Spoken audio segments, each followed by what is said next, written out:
Bismillahirrahmanirrahim. Assalamualaikum and good morning. Welcome to the webinar on Global TVET and STEM Empowerment in Malaysia in conjunction with the World Youth Skills Day 2021 organized by the Ministry of Youth and Sports Malaysia. My name is Nafisatu Ilmi Zamri. And my name is Awatif Zamri. Nafisa and I will be guiding you for today's program throughout the Facebook Live session. Please leave your comments and questions at our chat box, Q&A button or the Facebook comment section. As we proceed with our program, we will attend selected questions. We welcome all the TVET institutions in Malaysia as well as all over the world in the celebration. We will also like to welcome all of our strategic partners, industry practitioners, trainers, educators, learners, trainees, students, and skilled workforce for today's program. To honor our webinar today, please join us in the national anthem of Negaraku.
In 2014, the United Nations General Assembly declared 15th of July as World Youth Skills Day to celebrate the strategic importance of equipping young people with skills for employment, decent work, and entrepreneurship.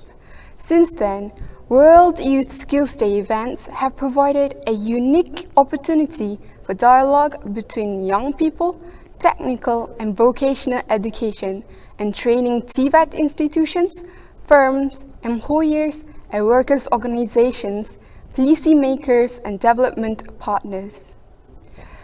This year's theme for World Youth Skills Day, or short form as WYSD, is Reimagining Youth Skills Post-Pandemic. Today, in conjunction with the WYSD celebrated globally, the Ministry of Youth and Sports Malaysia is taking this initiative of organizing a webinar with the theme of Global TVET and STEM Empowerment in Malaysia, GTSEM. We are fortunate to gather here today to celebrate a global movement that honors the youth contribution in ensuring a sustainable environment, an integrated nation. In Malaysia, we have a number of skills institutions executing the TVET agenda and delivered in many forms and curricula. Malaysian TVET agenda empowers the latest skills and technology and emphasizes on the ability of deliverables by the youth. From TVET agenda empowerment, it is hoped that the national economic growth is continually supported and the industry market is always in demand for the skilled workforce. Similar to the STEM movement, where the youth are still given many options to choose on their career and trade development, the youth can still pursue their dream ambitions in the field of science, technology, engineering, and mathematics, but complemented by the skills obtained from each trade through the learning process. Hence, the development of TVET and STEM in this country should always work concurrently. It is showing that the productive significance of particular knowledge and theoretical foundation can be better realized through practicality and academic-based production. In this global pandemic of COVID-19, the youth aged between 15 to 24 are urged to stay resilient in education, training, and workplace. The United Nations Education, Scientific and Cultural Organizations, UNESCO, had disseminated campaigns for the youth to be steadfast about their future. Questions like, what skills or work do you wish to acquire for the future? What skills do you think will be the most important in the post-pandemic era, and why? And what is your message to decision makers in your country to support youth employment, skills development, and entrepreneurship? If you can refer to the official website of WYSD at UNESCO UNEVOC, you will see each year UNESCO is open for youth at world and regional events, including video submissions that you can share on your views about the current topic of WYSD.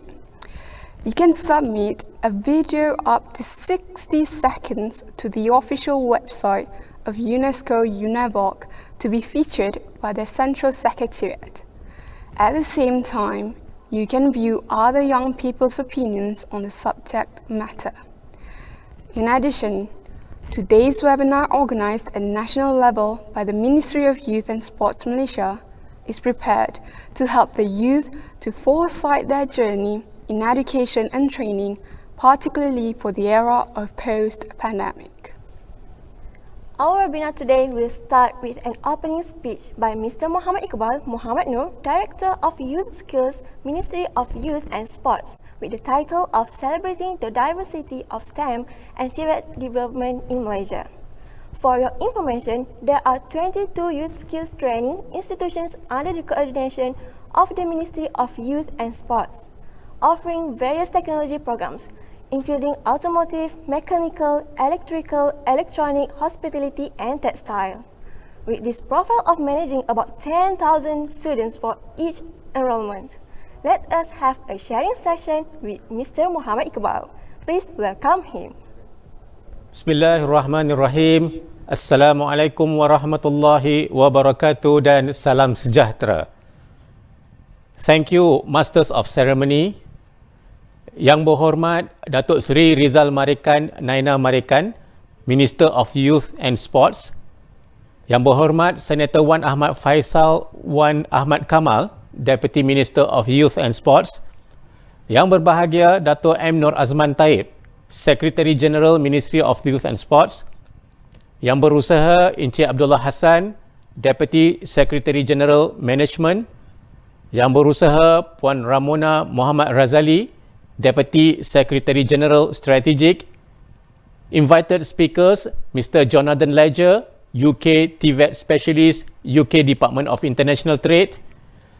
Mr. David Leo, Sales Director, Advanced Retro Solution, a subsidiary of Yelong International Equipment Group, China. Mr. Miyasaka Tomoyuki, Second Secretary, Embassy of Japan, Malaysia. Forum speakers, Senior Officers of the Ministry, ILKBS Directors, alumni and students, ladies and gentlemen. We are fortunate today to gather here through this online platform to celebrate a significant day known as World Youth Skills Day, or WYSD, in the efforts of empowering the youth skills development and technical and vocational education and training, or TVET, worldwide. WYSD was firstly celebrated in the year 2015, with its initial mission was to create awareness on the importance of investing in youth skills development. Over the past 5 years, we have seen tremendous efforts by the United Nations through its governing body of the United Nations Education, Scientific and Cultural Organization, or UNESCO, and co-jointly by its technical and vocational division known as UNIVOC, promoting the best practices of youth skills development through various approaches and activities. In Malaysia, the initiatives of ensuring sustainability in youth skills development is led by the Youth Skills Development Division, Ministry of Youth and Sports Malaysia.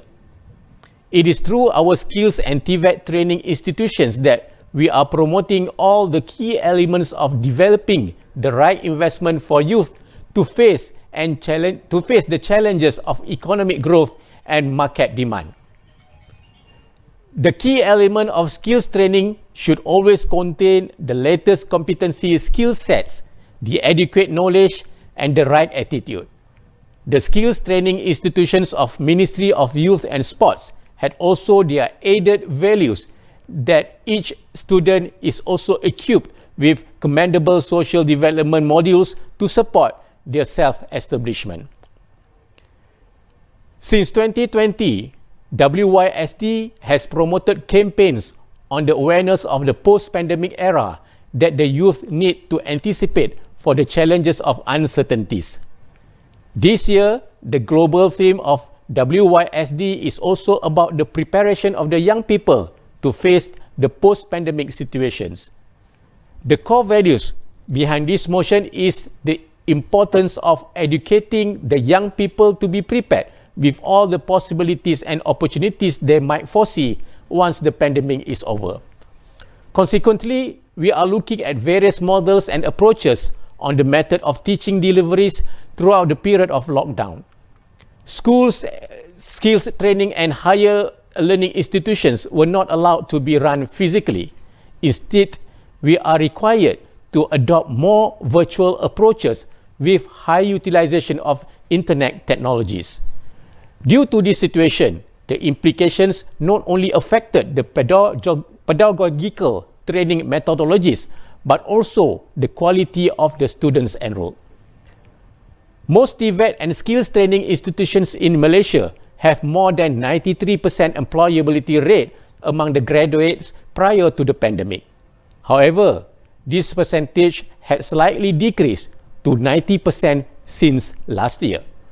The market demand is unpredictable, but the foresight of future economic purview is suggesting that we might be expecting new kinds of occupations and skills sets.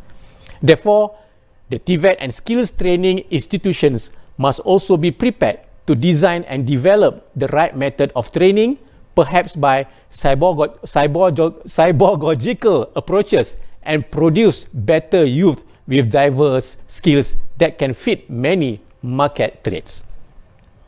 Similarly, the development of science, technology, engineering, and mathematical or STEM in the school curricula must be further constituted at skills and higher learning institutions. The study of STEM in the future does not only fill the gap of academia and research manifestation, but also must come with the right skills for the knowledgeable graduates to work with competencies and intellect. Hence, the development of TVET and STEM are equal importance among the young people to be skillful yet creative and innovative with the right analytical thinking skills. With these kinds of skills, we hope to see a bright future ahead in the hands of prospective legacies. As for the webinar today, we will be enlightened by many interesting topics with our distinguished speakers from both local and international counterparts. I would like to thank all the speakers and panelists that have agreed to contribute to our webinar program today, and we hope that you would benefit the most from this series of discourse. We also like to thank our keynote address speaker, His Excellency Datuk Sri Rizal Marikan Naina Marikan, Minister of Youth and Sports, that has made his time to join us today and gradually officiating this event. And with that, I thank you and Assalamu alaikum. Thank you, Mr. Muhammad Iqbal. It was a great insight to learn that STEM and TVET can work in balance and both are in demand for our industry needs and market growth. Both pillars are important in ensuring a sustainable nation and developing a resilient youth. I hope that you are still with us, because we have plenty more sharing sessions that you could benefit from today's webinar. Next, without further ado, we'd like to invite the main speaker of today's webinar, His Excellency Dato' Sri Rizal Naina American, Minister of Youth and Sports, Malaysia. Dato' Sri Rizal will be delivering the keynote address with the title of Developing Resilient Youth for Sustainability, and subsequently officiate this webinar program. Please welcome Dato' Sri Rizal. Bismillahirrahmanirrahim. Assalamualaikum warahmatullahi wabarakatuh. And a very good morning. Yang berhormat Senator Wan Ahmad Faisal Wan Ahmad, Deputy Ministers of Youth and Sports, Dato' M. Noor Azman bin Taib, Secretary General, Ministry of Youth and Sports, fellow forum speakers, distinguished guests, alumni and students, ladies and gentlemen. Amid the limitation imposed by the pandemic, this webinar today celebrates the resilience and perseverance of our youth in these challenging times, especially those who partake in TVET activities across the globe. In line with this year's theme, Reimagining Youth Skills Post-Pandemic, Malaysia has been taking the necessary steps to assist the youth in getting back on their feet. But in our efforts to be rid of this pandemic, the thing that we must accept is that recovery takes time. There will be many more unfamiliar challenges that we will have to face. But we will overcome those challenges nonetheless. Resilience is the key. TVET has an important role to play in fostering our youth resilience. It is important for all stakeholders to ensure the continuity of skills development and to introduce training programs to bridge skills gap. Solution must be reimagined in a way that would balance the realities of the present and the various possibilities of the future. This is very parallel to the UNESCO's statement on the WYSD celebration of TVET in facing the post-pandemic era. Distinguished guests and attendees, I'm proud that our Youth and Sports Skills Training Institute, or ILKBS, under the Ministry of Youth and Sports, for initiating partnership with various global networks such as the British High Commission and the Ministry of Education, Culture, Sport Science and Technology of Japan, or MEXT. Through these collaborations, ILKBS has been able to participate in numerous knowledge and technology exchanges, further enhancing our students' competence. Initiatives to improve and enhance the performance of ILKBS had started through the ILKBS Transformation Empowerment Program 2016 until 2020. This is part of our effort to match the needs of country's industrial workforce. In line with global economic trends such as Fourth Industrial Revolution or IR 4.0, ILKBS is responding to the challenges of the future job market. Furthermore, digitalization will create a whole new landscape in employability trends, as well as business models and prospects both locally and also internationally. ILKBS as training providers play a crucial role in ensuring the development of a skilled workforce that is industry-driven and ready to meet future needs. Hence, promoting skills training of TVET and STEM is of utmost importance to us to ensure we produce quality graduates. It is especially important when we want our graduates to be placed in international organizations. Our ILKBS graduates have shown excellent capabilities to expand their career opportunities both locally and internationally. Studies have shown an employability rate of 90.94% for our graduates, and the ability of ILKBS graduates to gain job placement at international companies is a clear testament to their quality. For example, Muhammad Fahmi Amir Nordin, ILKBS graduate in marine technology, who is now a coil tubing nitrogen operator in Schlumberger Al Basrah, Iraq. Muhammad Haikal Afiq, Muhammad Noor Akmal, and Muhammad Amin Basirun, who are part of the technician crew for the Viper Niza professional racing team that has participated in touring car racing, TCR Asia and Thailand. The Malaysian government has also initiated various strategies to further enhance our TVET programs, and for instance, the ILKBS IR 4.0 digitalization project has received 3 million ringgit to place more focus on research in line with current technological advances.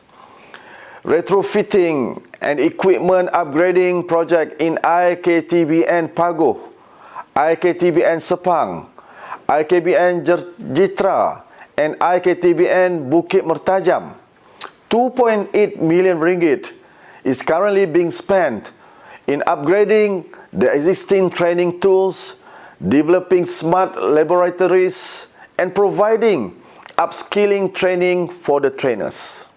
And in conjunction with the 12 Malaysia Plan, the Ministry has forwarded an application for allocation approximately 288 million to initiate 72 ILKBS projects. Out of this, about 82.5 million ringgit is expected to be spent for projects in 2022. Ladies and gentlemen, I would like to express my gratitude to all parties present for playing their part in the success of today's program. I thank our esteemed local and international experts for sharing their perspectives and knowledge through this online platform. I hope that the audience will find this program to be constructive, especially to TVET institution, in line with today's webinar theme. This will hopefully empower our young TVET and STEM talents on the international level. And with that, I declare the webinar on Global TVET and STEM Empowerment in Malaysia, in conjunction with World Youth Skills Day 2021, officially open. Thank you. Assalamualaikum warahmatullahi ta'ala wabarakatuh. Thank you, Datuk Seri Rizal. From his speech, it is learned that youth should continue seeking knowledge and skills though the global condition which is currently challenged by pandemic outbreak. It is through the right education, training and skills that the youth can sustain a better future and adapt to the needs of the academic trends. And his speech has also indicated that our webinar program is now officially open. We will take a break shortly afterwards. We'll see you back at 10 a.m. for our first session. Stay tuned.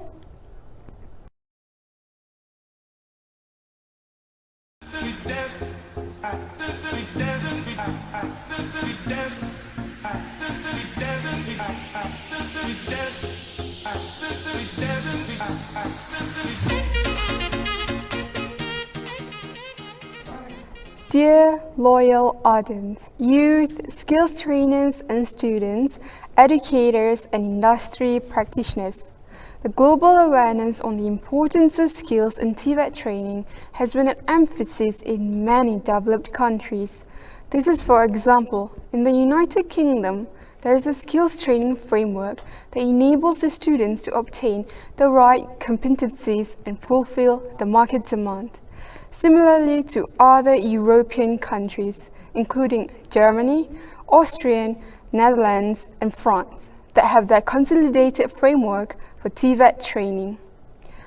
Next, we would like to welcome Mr. Jonathan Ledger. He is a TVET specialist of the Department for Industrial Trade, United Kingdom. He will be delivering our first webinar sharing session with the title of UK TVET for Global Skills Development. Please, over to you, Jonathan.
Hi everybody, my name's Jonathan Ledger. I'm from the UK Government's Department for International Trade.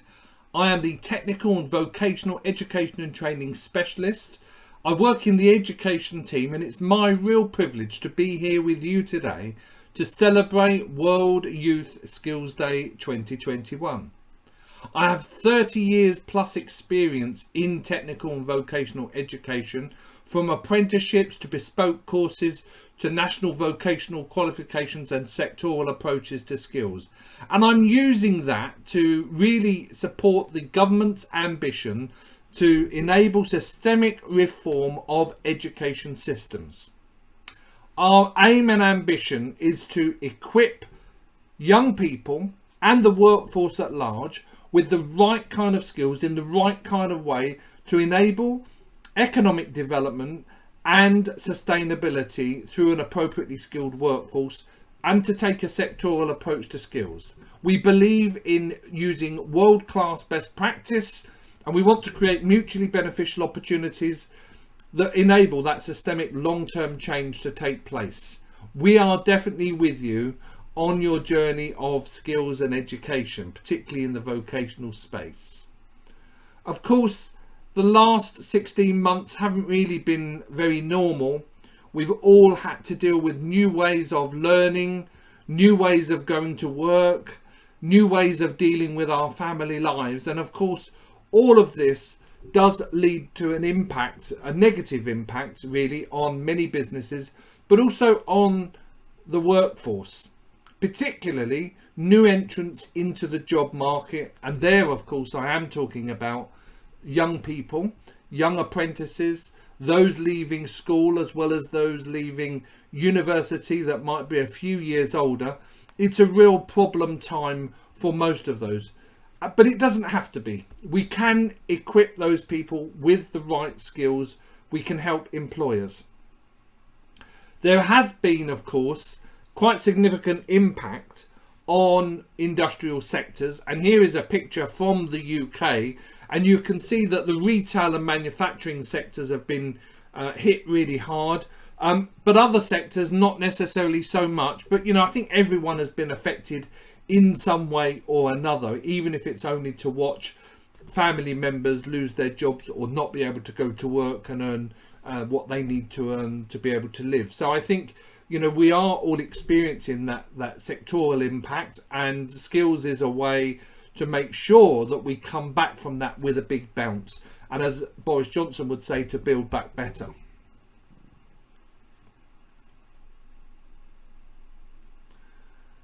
The greatest impact, though, when you look at all of the age groups, has actually been unprecedented levels of young people have found it really difficult to come out of their education and to be able to go to work. If they were in work, then, you know, in many cases they were one of the first to be laid off or parked to one side or furloughed, whatever terminology is used, but it is generally the hardest hit has been in the younger categories. Of course, there has been impact right across the spectrum of age ranges, and that in itself has been problematic because, of course, we don't then have the young people to be able to train, but also the opportunities for young people to train into, or the more senior people to provide that training. There hasn't been many groups that have been unaffected. So literally only 25% of the total workforce in the UK has had zero impact because of COVID in a financial sense or a work sense. Everybody else has had to take reduced salaries or been furloughed or been laid off. You know, there's lots of different scenarios that are affecting workers. And again, our job is to really, you know, help those individuals get back to work, change the jobs that they were doing into new industries if those industry and those jobs are not there anymore, and to really drive the economy through that appropriately and well-skilled workforce. And we're really talking about high quality, high tech skills. 5% of young people in primary education today will do jobs in 20 years that haven't yet been invented. And I refer here to the glorious mobile phone as my trusty tool. When I was at school in 1985 and I left, I can tell you now, one of these was the size of a car battery, and you could just make phone calls. You couldn't even send a text in those days. Now, if you want to, you can lay in bed all day and you can run your life from your mobile phone. And there's not only the technology and the design process, but there's also the energy process that goes into it, the apps, the technology behind the apps, the shops behind the apps. You know, all of these industries have sprung up to support mobile phone technology. And this often happens in this way. Of course, technology continues to come along at a big pace, and I think year on year we see that pace getting quicker and quicker and quicker. In the 18th century we might have seen 1 or 2 changes every 20 or 30 years. Nowadays we see lots of changes every single day. Many of them actually happen and we don't even know they're happening. So it could be thousands happening. And that creates a skills gap. And it creates a skills gap for young people leaving school and entering the workforce, because even in that short period of time there can be technology shifts, but also for the existing workforce, they will need to continually upskill and progress in their careers and to be able to develop those skills for the remainder of their life. So what you often see is this skills gap, but then there's a business commercial lag because businesses don't take on those skills as quickly as they should. And of course you get a policy lag which government is trying to catch up on. One of the areas with skills that we really are trying to make sure that we support, of course, are the UN Sustainable Development Goals, particularly number 4. But actually technical and vocational education and training can support other SDGs and the achievement of those SDGs. So for example, around, you know, reducing poverty, gender equality, and there could be, you know, about decent work and economic growth.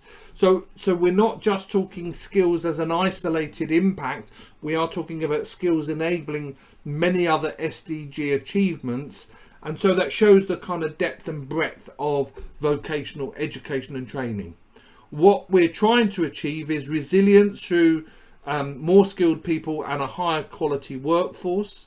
We want to increase the productivity and competitiveness of those in the workforce in sectors which are, you know, old hand sectors, you know, been around for years, and also those new emerging sectors. We want to make sure that we drive up the number of people that can contribute to the working population, and that includes all genders, all backgrounds. You know, we want to be able to reach the hard to reach groups, and that's where the inclusion comes in. So this is about making sure that we not only look after the metropolitan areas, but we want to make sure we reach out to those groups in social hard to reach groups, those in geographic locations that otherwise might ordinarily be left out. The type of skills that we need are changing, and they change on a regular basis, but increasingly the technical and vocational element, whilst important, is actually one of a number of skill areas that are required to be supplied by individual workers. So whether it's foundation skills or core or transferable skills, entrepreneurial skills or digital skills, we all need this kind of basket approach to our skills platform and our tool bag of life. That our jobs, you and mine, is to make sure that we equip young people with that range of capacity and capability to be able to use skills like a tool bag. In the UK, we have a work and education combined approach. Some call this a dual model. Ours is definitely a seamless dual model. And what we do is we bring work and education together as part of that process through apprenticeships and traineeships and through technical and vocational education and training.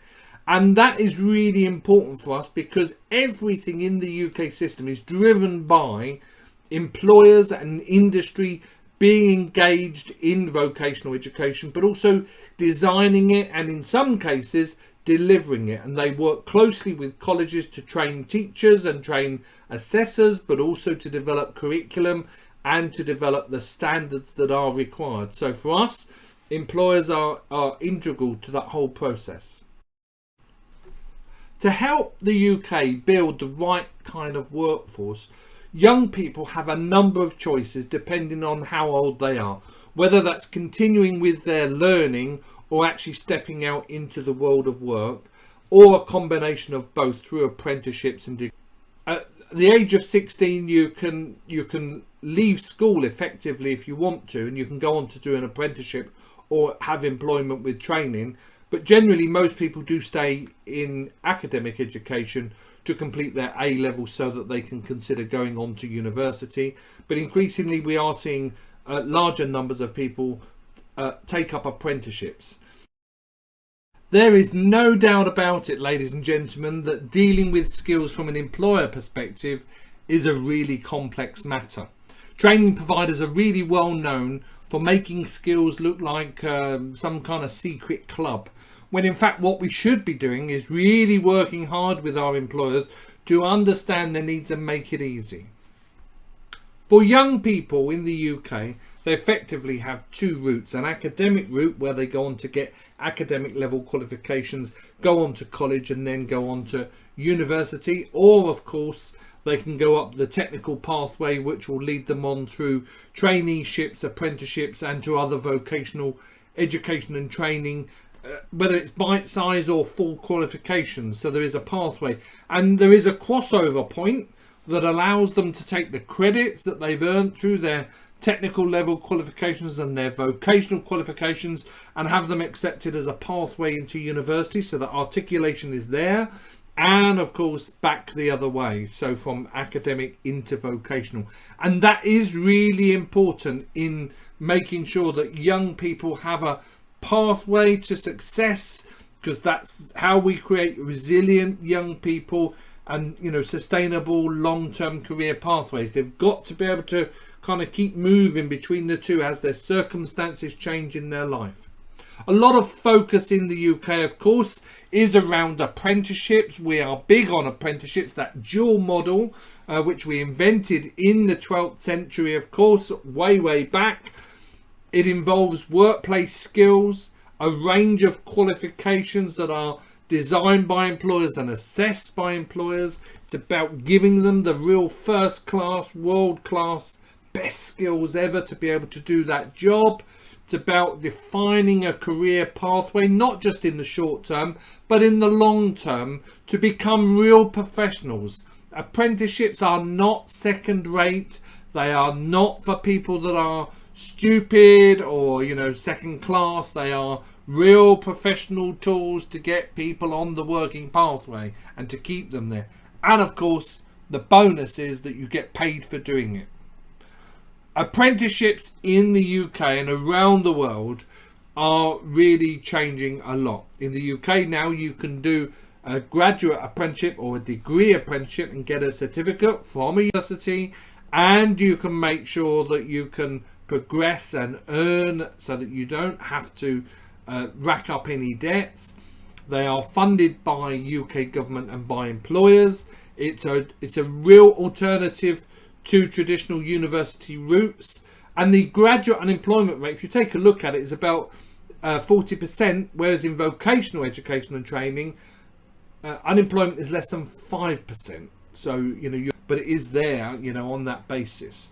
And of course, you have a really long-term career path tool that enables you to get that training on the job, you know, and you can connect it to other pieces of learning that you might do, and you gain workplace experience that you can't be taught from a book, you know, teamwork and all these other types of skills in real time, using your hands and your brain and your behaviors all connected in a real decent circle of exciting, and that's why we do apprenticeships. And we are seeing increased numbers in apprentice students taking up these places, and more interest from employers in terms of taking on high quality education. And some are actually switching from graduate take on to apprenticeship take on, which is really encouraging more students to then go into that pathway.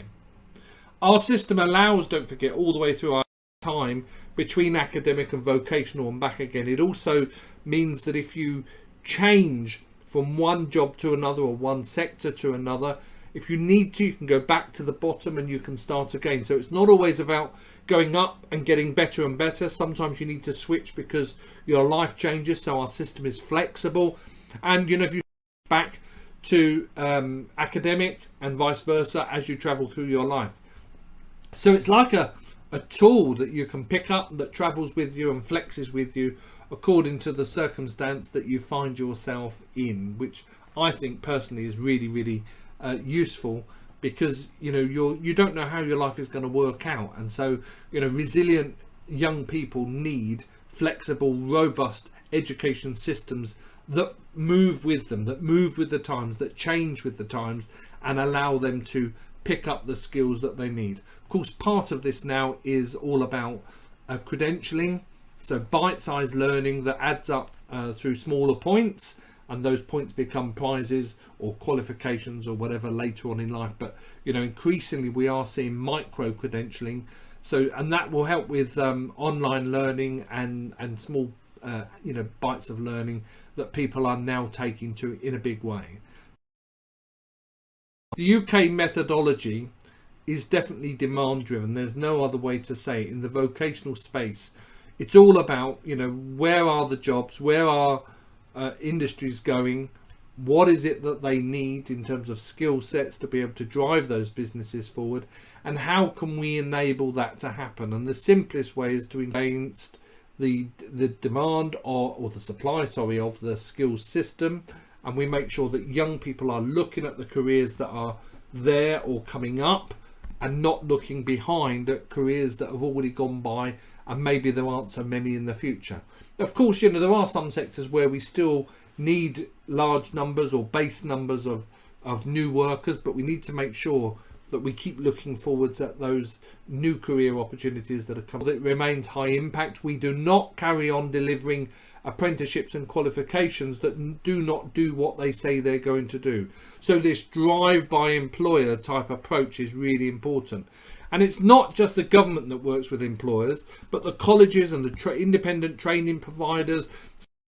There's a whole host of organisations that work with employers to make sure that the skills requirements are really understood, and that those skills requirements translate intelligently into a training provision system that delivers that world-class skill capability to young people. Because without that, we do not end up with that workforce that we need to be able to make sure that they have, or that we need to drive up those businesses and make them, you know, increase their performance, drive their competitiveness, especially of course in a global marketplace.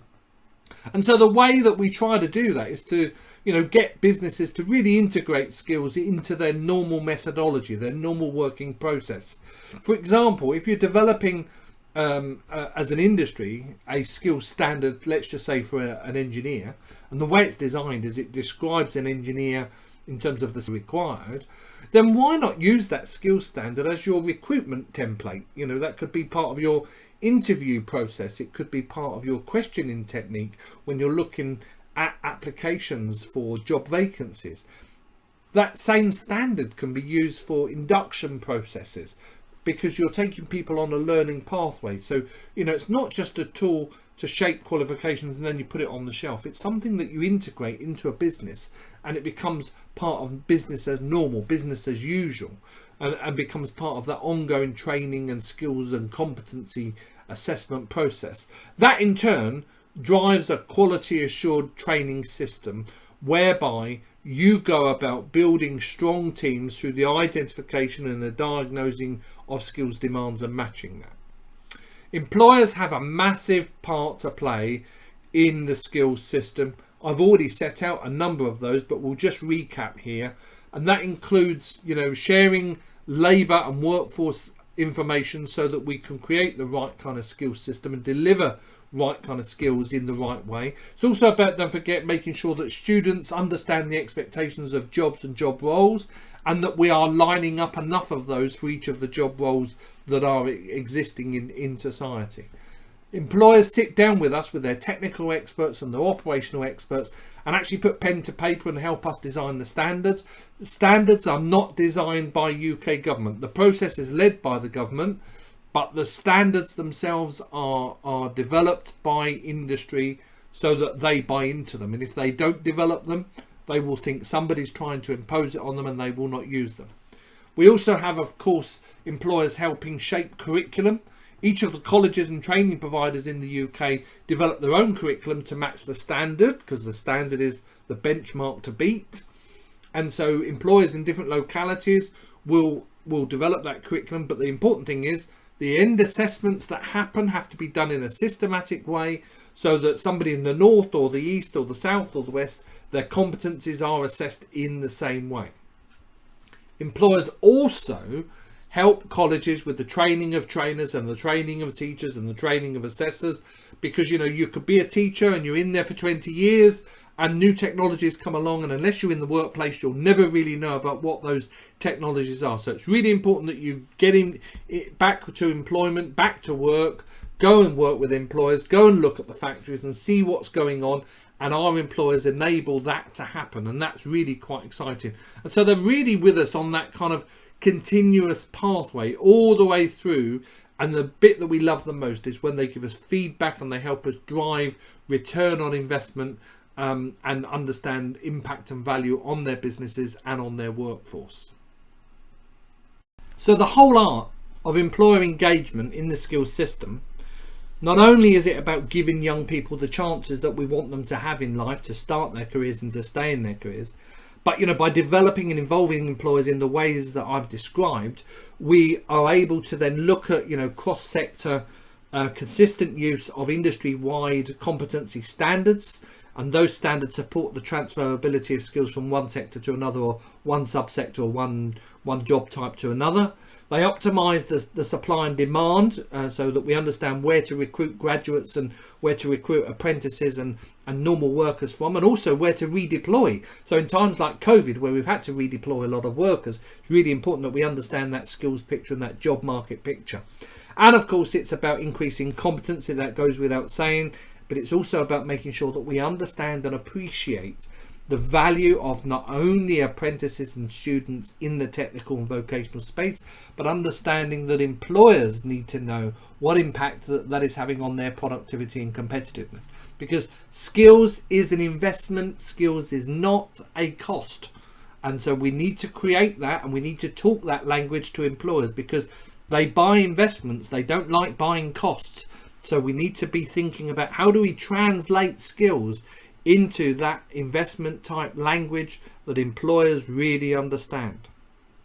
There are huge benefits that employers can get from apprenticeship programs. For example, they help resolve skill shortages, so you can bring workers in, young people in to fill those slots, and you can use them in a really productive way. In the UK, incidentally, workers, particularly apprenticeships, once a student gets past 1 year, what we found is that for every UK pound we spend, they return £25 back to the UK economy. £25. That's a 25 to 1 investment. It's fantastic. The other thing is, of course, it's about increasing staff retention and to stop people from leaving and to reduce absence. So that's a big impact cost on the business, and that's a huge investment reason. And of course, you've got things like, you know, improving customer relationships and really just employers getting a good vibe from taking on young people and being good to their workforce. So it's good for their corporate image. And of course, CSR, you know, corporate social responsibility, and companies love that, but the public love it even more when you're giving young people a chance to get on in life. So really fantastic to be able to see that in action through apprenticeship programs. Let me tell you a little bit about our technical level qualifications. So they're started in 2020.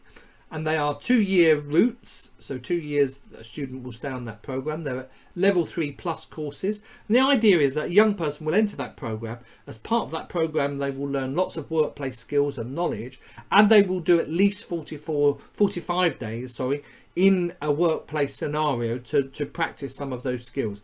And if a student achieves a distinction in their T level, then they actually get 3 A levels. It's the equivalent to 3 A levels under the standard academic route, and they can use the credit from those T levels to enter university at that point if that's what they want to do, or they can carry on and of course go into apprenticeships and vocational education and training, or, you know, drop all education and just carry on working, which we hope they don't do, because we want everyone to have lifelong learning.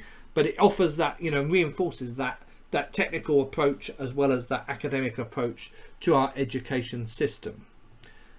In the mix of that, it's important to remember that these T levels are designed by employers.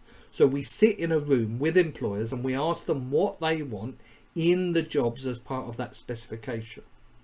When you go to leave school, it can be quite bewildering to see the range of jobs and industries, and where do you make your choices and what do you want to do. So what we've tried to do is, by using T levels, we create these technical pathways. And so somebody will choose, for example, the hospitality pathway, or they will choose hair and beauty, or the digital pathway. So it's a bit like a tree, you know, with a tree trunk, and then later, you know, 2 years down the line, you then have a bit more maturity and you can think about the different jobs, and then you can branch out and pick one of those jobs, because of course every industry has lots of different jobs that branch away from one central stream. The UK is well known for quality assurance in technical and vocational education and training, and that is sure to be the case in our regulatory system for looking at teaching and quality of learning and education. And in TVET it's no different. You know, our regulators, they do robustly inspect colleges on a regular basis, and our training providers too. And if you do not comply, if you are not teaching in the way that is expected to the standard, a national standard, then I'm afraid, you know, the regulator has the power to remove your funding, close you down, and or penalise you in other ways. So, you know, our regulators are a bit like sharks. They have teeth and they bite, and you know, you need to make sure that quality assurance is seen as an ongoing, continual cycle. It is not a one-off ticker box, and we don't need to think about it anymore. You know, these inspections are on a regular basis. So at the moment, most people get inspected every 3 years, and there's interim inspections and then light touch inspections as part of that process. This is all part of a national framework. There are different regulators depending on where you are in the UK, but of course that helps to make sure that that learning experience for students is the very best that it can be. The type of learning, and we've learnt this over the past 16 months, of course, but, you know, we have a lot of flexibility in our system. So whether it's, you know, mostly in the classroom or mostly in the workplace, we have a range of options that fit into that gap. Further education colleges, you know, a lot of them are, you know, classroom-based type activity, and then you go all the way through to independent providers who actually go to the workplace to teach people in the workplace. So using the employer premises. And the training providers that we've got, they don't just teach, they look after the welfare of the students. So this kind of a very holistic approach. They develop the curriculum.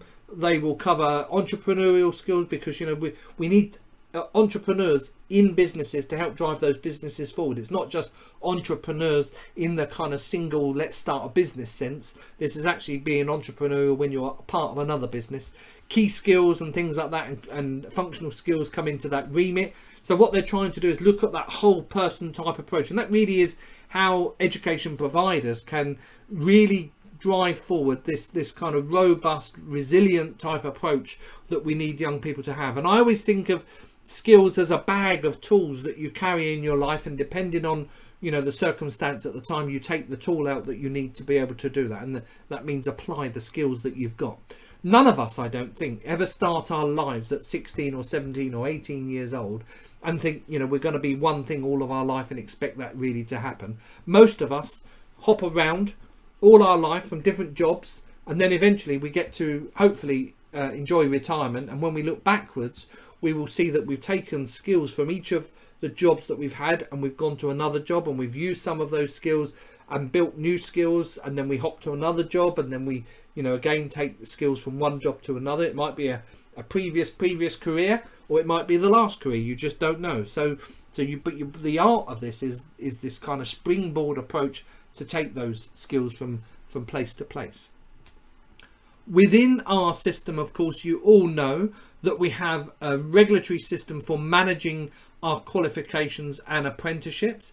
The qualifications, vocational qualifications, are currently managed through awarding organisations and through Ofqual, or in the case of Scotland, it's SQA, and Northern Ireland and Wales also have regulators as well. There are 160 plus organisations in England that are regulated and can issue certificates on behalf of government.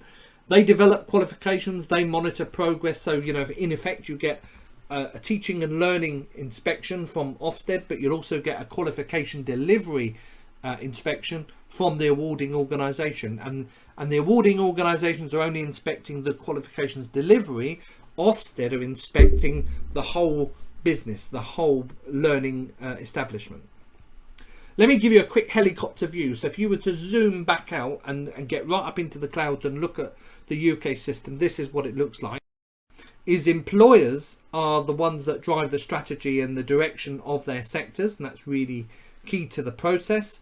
And then what you have is government using that information to create policy and support, and that support comes down through Department for Education, could be apprenticeships, could be funding, could be a number of incentives, it doesn't matter, but that's where the support channel comes. Education and training and assessment providers, and then holding the whole system together is the regulation of the qualifications and apprenticeships, and the regulation, of course, of the quality of teaching and learning. In the heart of the UK system is the learner. So we must always make sure we're doing the very best for them. Doesn't matter what happens, you know, they need to be protected in terms of their education and training.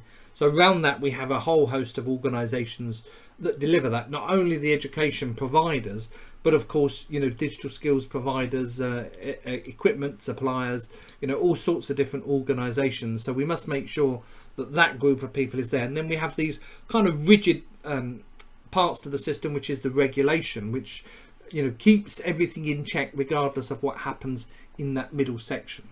So think of it like a shoebox. You can go into a shop, you can buy a pair of shoes, and they always come out with the same size shoebox, but the shoes inside are quite individual. Our regulatory system that looks after the skills system in the UK is like a shoebox. It's kind of rigid, has some flexibility to it when it needs to, but it protects the shoes and keeps the system sane and working as it should do in a high quality way. The shoes inside, owned by the employers, owned by the college, can be any colour, any style, any shape you like.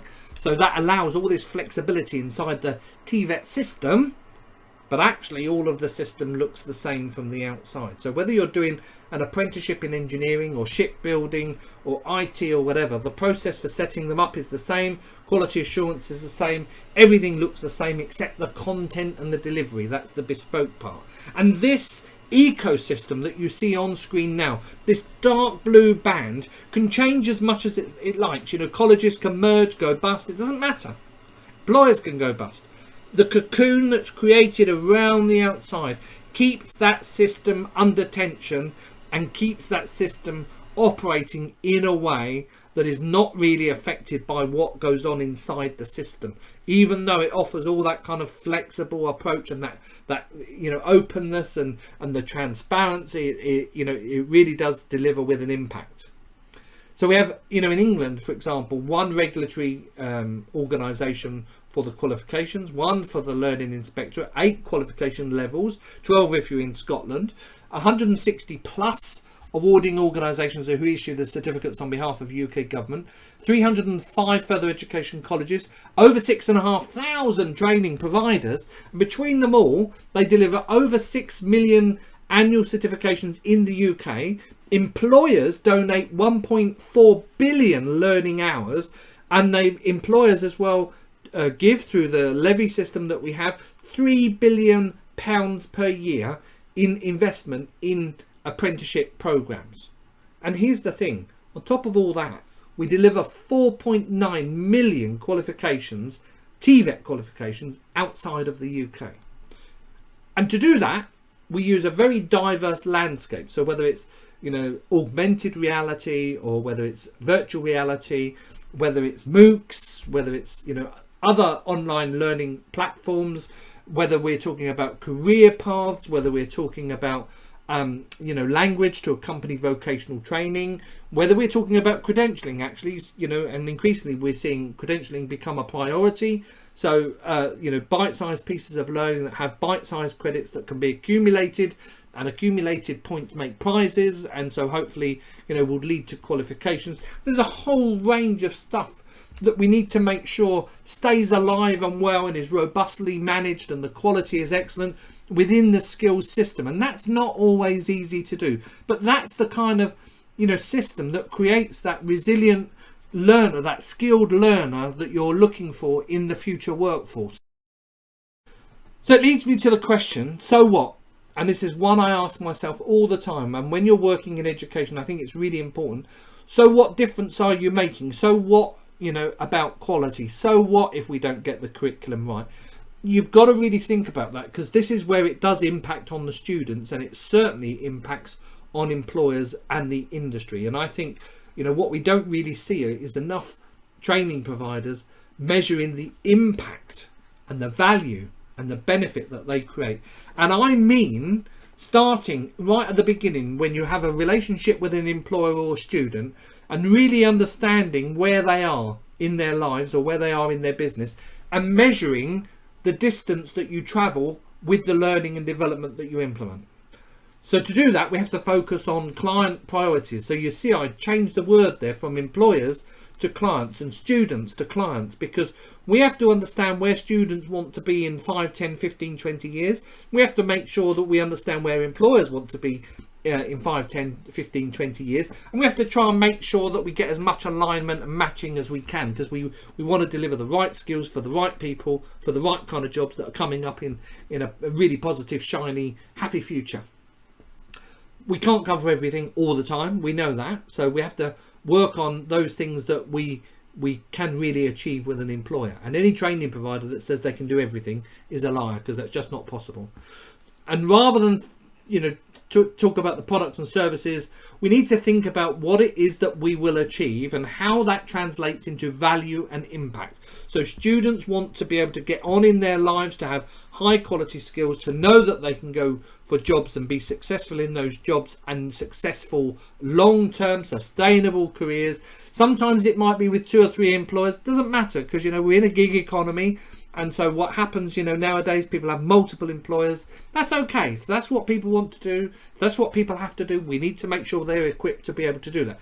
But for businesses, they will only deal with skills if you start treating skills as a business commodity and start translating it into a value that they understand, a value that has an impact on their business, a value that they can recognize and creates a positive impact. If you sell skills to them and it creates a burden, and they see apprenticeships as, oh, that means I've got to train somebody, and all the time I'm training them, I'm not earning money, then you're going to get into a problem. But if you talk about skills in a way that apprentices can come into your business and add value and support what you're doing, and really kind of grow with you, and they are malleable and all of these kind of great things that you need in a workforce, then you've got success. You've got a real good recipe for success, and you must use those successes to attract other successes. So you need to promote students that do excellently well in vocational and education and training, and you need to find those businessmen that grew up themselves in a vocational world, that learnt, you know, from their dad or from their friend or their uncle or whatever about a business, and use those to add that value. Important. Remember, this is a real-time benefit. Industry-wide competency standards, you know, support the transfer and the migration of labour. They support the sustainability of skills, and, you know, good skills means, you know, we save money in a business as well as make money. We optimise the supply and demand of education, so we stop wasting money in the education system because we're delivering the right skills first time round and not having to fix a problem later. So that's really, really important. And we're providing careers information and advice and guidance, and that's really important. Now let me share with you a quick case study about Vietnam. And we worked with a Vietnamese construction related company that had its own college. It was quite unusual, and they were weirdly not delivering the right kind of skills for their own businesses. So imagine that you've got a college in your own business, and those people that are being trained have to be lots of numbers. We looked at lots of different parts of the business. We helped develop curriculum. We trained a load of teachers. You know, we worked with a number of factories. It's all very exciting, but they're just numbers. What does that actually mean? What difference does it make to this client? More detail, we start to help by creating skilled people. We created more output. They were able to produce more goods with the same number of people because they were good quality skilled people. We reduced business risks. We're eliminating waste. We increased the quality of the products that were going out the door. And we improved the maintenance on the plant and the vehicles because people suddenly understood how to maintain, and because from one industry sector to another, they felt, you know, that they were being looked after, the staff were developed, you know, the skills gaps were being plugged, and that was really important. And they also found some other skills areas that they didn't even know existed, and they were able to patch those and fix those as well. On a national scale, of course, you know, a skilled workforce means you're creating much better economic resilience, and that is important for all countries, wherever you are on the planet. Better alignment between the activeness, and it stops wastage in between the two systems, and that's really important. You end up with a much more flexible and diverse workforce of people that can move around when you need them to, and you know, it enables them to get on a plane and go work somewhere else if that's what they want to do, or that's what the system enables them to do, or cross borders. But it's worth bearing in mind, of course, that most migration happens between rural places and metropolitan centres, so it's not always over borders. A list of all of the types of impact that are created for industry, for education institutions, and for the students. And I'm going to come back, because I've already talked about employers a lot and students a lot. There's a lot of benefit to be had for education establishments if they can deliver high quality, robust skills that employers want, because they will get more students, more people will want to come and learn with them, they will become more respected by the employers, and they will probably get investment from employers that will improve teaching and learning, might improve the college. You know, employers can supply equipment and all sorts, so that relationship builds into an ever more popular and more robust relationship. So good benefits for education industry, that everything we do is about the highest quality assurance possible, having exacting standards, and we never let up. You might have gathered I get a bit excited about TVET and apprenticeships. I really believe that TVET offers a first choice, fantastic choice, every time choice to students across the planet. If you think about it, most jobs do not need a degree to do those jobs. So why do most students go after a degree? Because it's not getting them employment. So let's focus more on technical and vocational education and training by improving the quality of the centres that we have, and really driving youth employment through improved skills opportunities. If you want to access help and support in the UK, we have a UK Skills Partnership, and within that UK Skills Partnership, we have, you know, all of the colleges, we have all of the sector skills councils, universities, awarding bodies and such like. So please do contact me, and I can get you connected, particularly where you're looking at multifaceted programs that need, you know, lots of players to help you with support, we would be more than happy to help in that process and to partner with you to create those mutually beneficial opportunities that you're looking for, and of course that we are looking for in terms of, you know, supporting education providers around the world. So the partnership.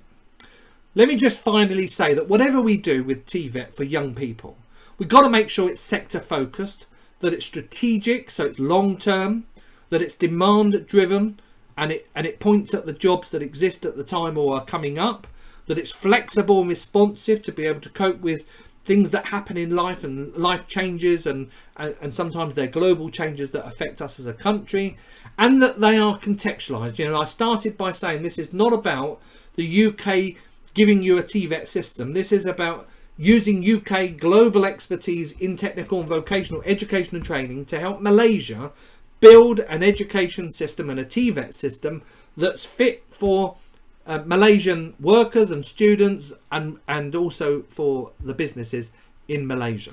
So we have lots of opportunities in lots of ways to be able to work together to harness the power of TVET across the board. And I really hope that you do get in touch with me so that we can build those bridges and build your success and your progress in technical and vocational education and training. Ladies and gentlemen, I could ramble on all day about the virtues of technical and vocational education and training and why I think it's fabulous for young people. You've only got to look at things like World Skills. I'm an avid supporter of World Skills, both in ASEAN and in the UK. And, you know, at the end of this presentation, I've added a short clip about World Skills. Give it a watch and see why it's so exciting to help young people get into careers, get the skills they need, and to watch them fly and enjoy really successful careers. Ladies and gentlemen, you've been fantastic today. I wish you really well with your conference. Sorry I couldn't be with you. If you have any questions, just use that email address and send me an email and I will respond. Take care, everybody. Bye-bye.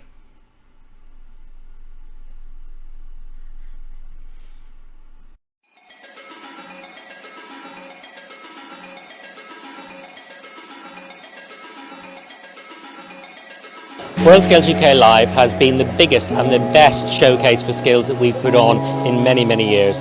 More competitors, more young people, more careers content. It's been fantastic. I walked in today having no idea what I wanted to do, and after going around talking to quite a few people, I've come out and I've got myself lots of options, and what I need to get there, and lots of different goals that I didn't have walking in.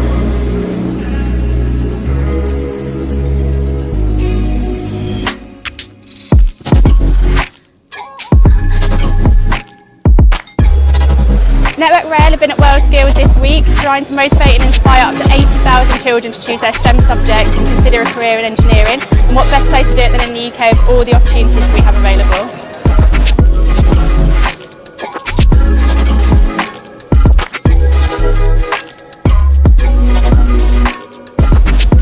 World Skills UK gives Middlesex University a great opportunity to expose a broad range of technologies to young people, giving them a chance to touch, explore and experience a range of technologies which they can participate in and create and hopefully be the technologists of the future.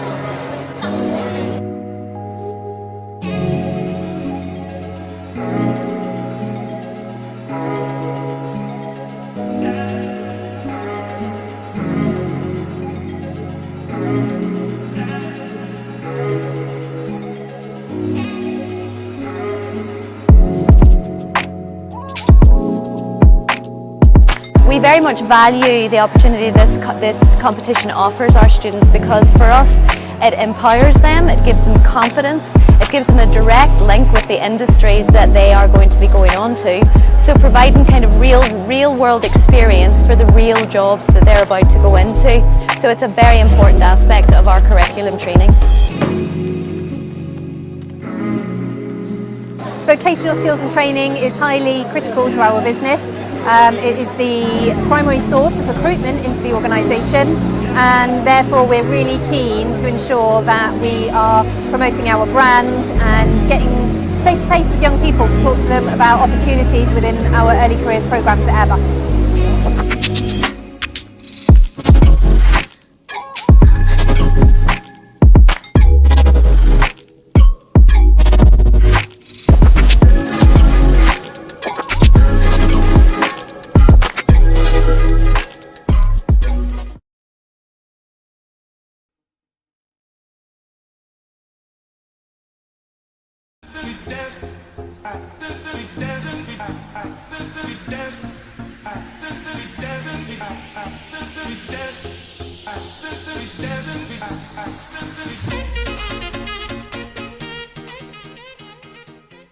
Thank you, Mr. Jonathan, for the great knowledge sharing. There are a lot of opportunities you can grab once you are equipped with the right skills and attitude. All you have to do is to be alert and diligent in finding the right pathway to pursue your education and career development. Next, we will be having a sharing session with an expert who has vast experience, especially in dealing with China's manufacturing technology. In recent years, China had been one of the leading nations executing the fourth industrial revolution. Many latest inventions are the products of China, and their businesses have also expanded to many countries and regions. It was found that their creations were in favor with the latest industrial development and skills practitioners. For that matter, let us ask the experts on the development of this trade area. Please welcome Mr. David Liao from Advanced Retro Solutions, which has been continuously promoting the benefits that we can get from the fourth industrial revolution, to share his knowledge. Over to you, David.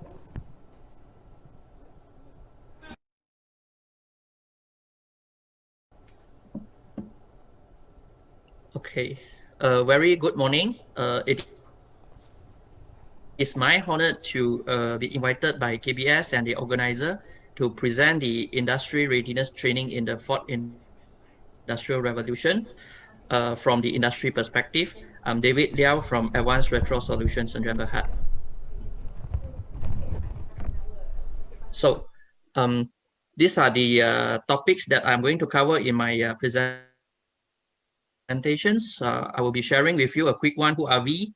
Next, the key to IR 4.0 in industry, the challenges, the adoption, process, overview, industry support for IR 4.0 training in TVET Malaysia.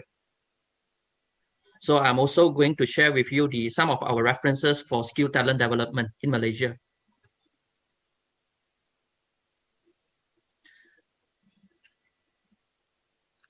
Okay, so we partner with global top manufacturers in different disciplines, particularly for trainer series. We are working very closely with Yalong China for the automation, industrial robot, PLC programming equipments, and so forth. For industrial grade machinery, for example, CNC machines, we are working closely with DMG Mori, Germany. Meanwhile, for engineering software, we work very closely with Siemens PLM. And for reverse engineering, we are working closely with ZG China and Ultimaker Netherlands for the 3D printers. So in my presentations, I will be focusing on the IR 4.0 route by using the virtual solution, which is software by Siemens, Germany, and Yalong trainer system in IoT and IR 4.0 trainers by Yalong China.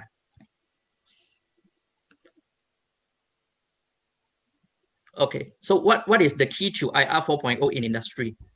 Basically, there are three segments. I think in order for a company to look into or to adopt into IR 4.0, they might want to have some financial aid, particularly from the government. And the government, I think Malaysia government, especially MITI, is aggressively pushing the digitalizations for the industries. So there's a lot of fundings and also matching grant from the government to support the industry. So this is a very important factor.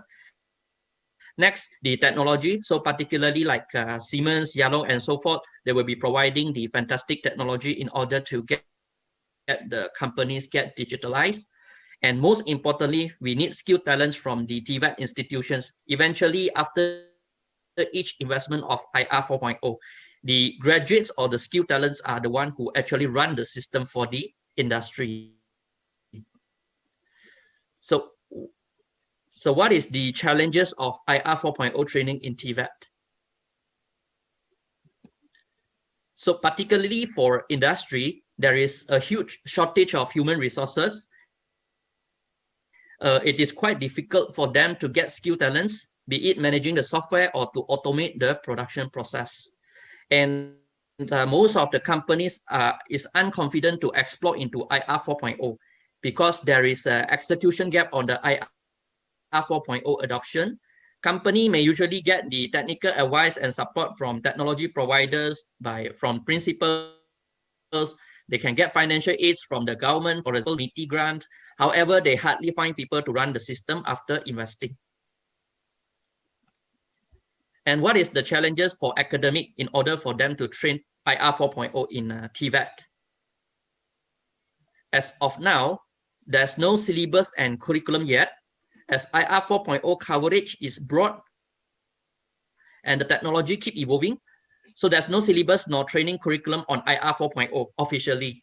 Secondly, silo training. Usually in the institution, the technology training, for example, CAD design, CAM programming, PLC programming, automation, IoT integration, and so forth, might have to be trained separately and in silo way due to integration and compatibility challenges. So this will cause the students unable to fully understand in practical the workability of the whole IR 4.0 process. And less IR 4.0 expandability. So the training media, it can be software, it can be hardware, it can be machines, might not have a dedicated route to IR 4.0 integration, especially when the training media work in different platform or too old. So the key challenge that we are facing now is skilled talents with adequate IR 4.0 training. So next, from industry perspective, how can we adopt IR 4.0 training in TVET? So the idea is to replicate the industrial manufacturing process into academic as identical as possible with most economical way. For example, retrofitting the CNC machine to IR 4.0 ready for live monitoring, digitalizing the engineering project to cloud and so forth. So all these things can be done in institutes by replicating the actual process in the industry which go digitalized. And last, we have to connect all these processes together via IoT and provide comprehensive training to the institutes. So these are all the real experiences that they are going through, the students going through in the industry later on, once they get employed. So the training shall able to cover following scopes, which are common industrial challenges in digitalization towards IR 4.0. When we talk about digitalization in industry, we aim to reduce time to market. We aim to increase the product quality. We wanted to enhance the production flexibility. We wanted to increase the work efficiency. So all these elements has to be integrated into the TVET training. So what is the process of IR 4.0 training in TVET? How can it look like?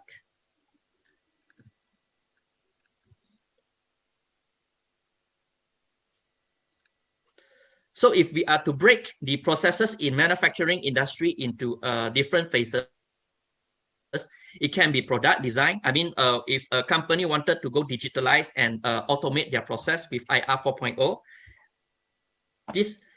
they can start with product design, product planning, production engineering, production execution, and services.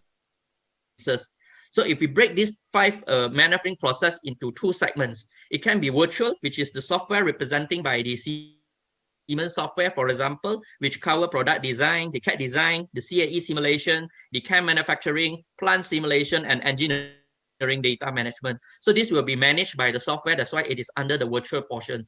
Next, on the reality and IoT, after the simulation, the students can actually go for robot programming, PLC programming, sensor and motor control. So these are all the integration and also the automation works. The virtual and reality has to merge together, that it will be a complete IR 4.0 digitalization training. If we are to drill deeper into the process, for example, I'm giving you a very simple flow. Product design can be done with CAD software.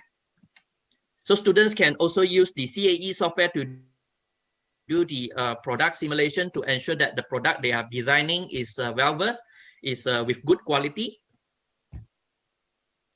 Then they will start to do the CAM programming. Okay, they will start to plan the production in the CNC machines. So next, they will use the software to simulate the robot simulation. Before they do the actual assembly, they can actually do all the simulation offsite at the software. So then they can do the plant simulation. For example, if they have a very complex production layout, maybe 20 to 30 processes, they can actually do the simulation in the software to define the optimum production flow before they run it in the actual production at the actual production floor. So by using software, they can also create the project engineering data management by using a software called Team Center. So all the engineering software, the changes of the files of the engineering documents are all stored under one single platform. So this is very, very important. So we can actually integrate this into the TVET training as well. So the previous process are very much on the software, which is virtual. Next, we will go into the reality, which is the hardware portion, whereby in this area, we are using the Yalong trainer to teach the student in robot programming, PLC programming, sensor and motor control, automation, process control and integration, machine and station IoT, as well as the system IoT. In certain cases, we can also upgrade or to retrofit the facilities in the institutions, okay, to work with the automation system seamlessly. And finally, all these processes will go through to cloud. The data, the big data will be collected and managed by the production data generation and dashboard analysis using the cloud in our lifecycle management console. So by going through that process, we can actually answer the challenges in the industry, which is to market, shorter time to market, increasing quality, enhancing flexibility, and also the efficiency improvement in the industry. So that all the elements that we will be covering along the IR 4.0 training in TVET. So I'll give you an overview of the whole processes. So in the software portion, we have CAE. We are using the machine to produce the part. So that will be under the manufacturing portions, where we were able to achieve manufacturing data analysis and paperless production record. So this is something beyond conventional machining method. Next, on the automation process, we will have the IR 4.0 ecosystem simulation. So we can actually run the system and to do the simulation at the same time, and we can actually fine-tune the process according to the simulation result. So overall, all these processes can be connected together, and we can perform cloud analysis, database monitoring, and display. So this is an overview of how the so-called the processes in the industry connected with each other. So all process will be connected, and the training will be conducted as well for the students in order to go through the IR 4.0 process from the beginning up to the production. And this is the some of the screenshot on the dashboard monitoring, where we can actually, okay, what is the reason of having IoT or the dashboard? So we can actually sitting outside of the factory during the pandemic, just for example, we can use the system to track the productivity of the machine. And we can also monitor and analyze the productivity of the factories. So we can know what happened, we can do the remedy, we can do the rectification from time to time according to all these live records grabbed by the cloud system. So how can industry support for IR 4.0 training in TVET? Particularly from for us, so for the virtual part, which is the Siemens software, okay, we are fighting to provide free academic license annual subscription to TVET institutes. So these are the things that Siemens able to contribute. Meanwhile, for the hardware part, Yalong, we are also trying to arrange free trainer and student exchange program from China to Malaysia or from Malaysia to China. So this will be established upon industry academic matching program. So this can be discussed later. So for Siemens, free Siemens Annex academic software license with annual subscription will be provided to all institutes. Okay, and then train the trainer and also train the student training will be conducted. And more importantly, there is an industry student engagement. This is very, very important. So industry like us will arrange interview or student screening for potential employment after training. I can share with you a little bit more on this during the references slide. For Yalong, we are currently looking into how to set up this free trainer student exchange program from Malaysia to China after pandemic, hopefully. So yeah, the selected trainers or students from Malaysia institution that has Yalong training equipment would be sent to China TVET institution for training. Likewise, selected trainers or students from China would be sent and trained in Malaysia as well. So this program is aiming to encourage skill talents technology transfer and in various skill segments among TVET institutions at international level. So we believe that with this close industry academic engagement, we are able to produce and also train the students in order to meet the demands of IR 4.0 skill talents serving the industry. So last but not least, I'm going to share with you some of our references for skill talent development that we have been doing last few years.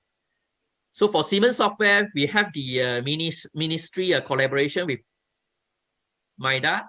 We are providing annex licenses to 5 ministries, KBS, GTSEM, MARA, Ministry of Higher Education, and also Johor State Puspatri, quite some number of annex licenses. So the aim and objective of these licenses are to boost up the skill competency in Johor, okay, so that they have a better skill set in CAD/CAM programming, because there's a lot of Singapore factories investing in Johor. They have difficulty in getting skilled talent. So this is one of our initiatives with MIDA.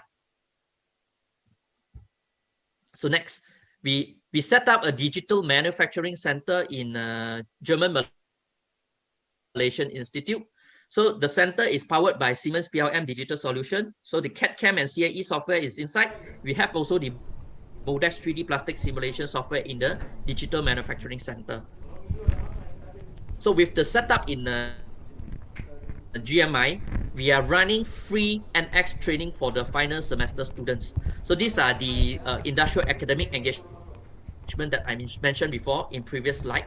So we are using the software that the institute invested. We run free training for the student, and we invite industry to conduct interview in the institutes after the free student training. So we are glad to say that almost 40% of the students were employed in 2 weeks' time after the interview session. So this is something very encouraging. And similar interview sessions has been arranged in Johor Skill Development Center as well. So they have annex licenses before through the ministry collaboration with MIDA. So we are running also the free training for the final semester students. We invited the companies to conduct interview. Almost 30% students were employed in 2 weeks' time. So we also run a seminar with Johor Skills Development Center with the facility that they have invested. So we are helping the institute to showcase their technical capability to the industry. So almost 50 companies are invited. They are quite impressed with the facility and skill talents quality from Johor Skills. So these are the engagement that we are providing to institutions to showcase their capabilities to industry. So there will be more industry coming into institute to conduct interview for the students. So next for Yalong. Okay, back in year 2016, Yalong provided sponsorship including training costs and equipment for Asian Skill Competition Kuala Lumpur 2016 in the field of smart building, IoT technology, CNC maintenance, and industrial automation. Malaysia was the overall champion of ASC KL 2016 with total of 22 golds, 4 silvers, and 5 bronzes.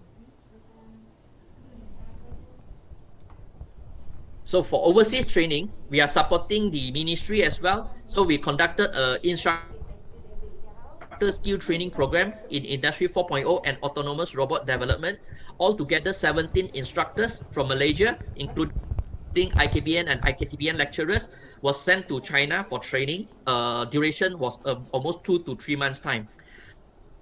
So the category of the training scope was IR 4.0 and robot training.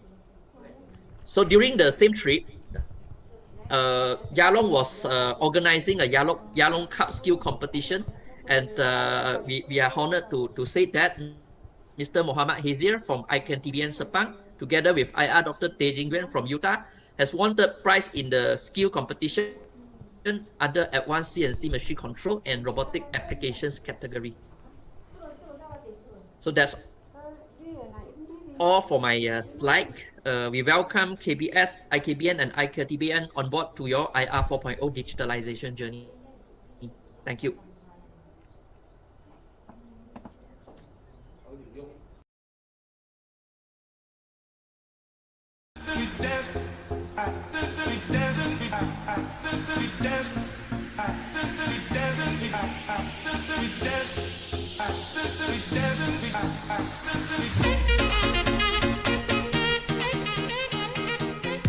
Thank you, Mr. David Liao. It was indeed a great insight to learn about the gist of the fourth industrial revolution, the inventions that had yielded out of it, and how it has affected our industry, economic growth, and entrepreneurship development. It is true that the world is beginning to show its uncertainty to the trades that might merge to challenge the traditional methods of businesses. Hence, it is crucial that we are equipped with the right knowledge to make the decision. Our next segment will start at 11:30 a.m. We will take a short break. See you at 11:30.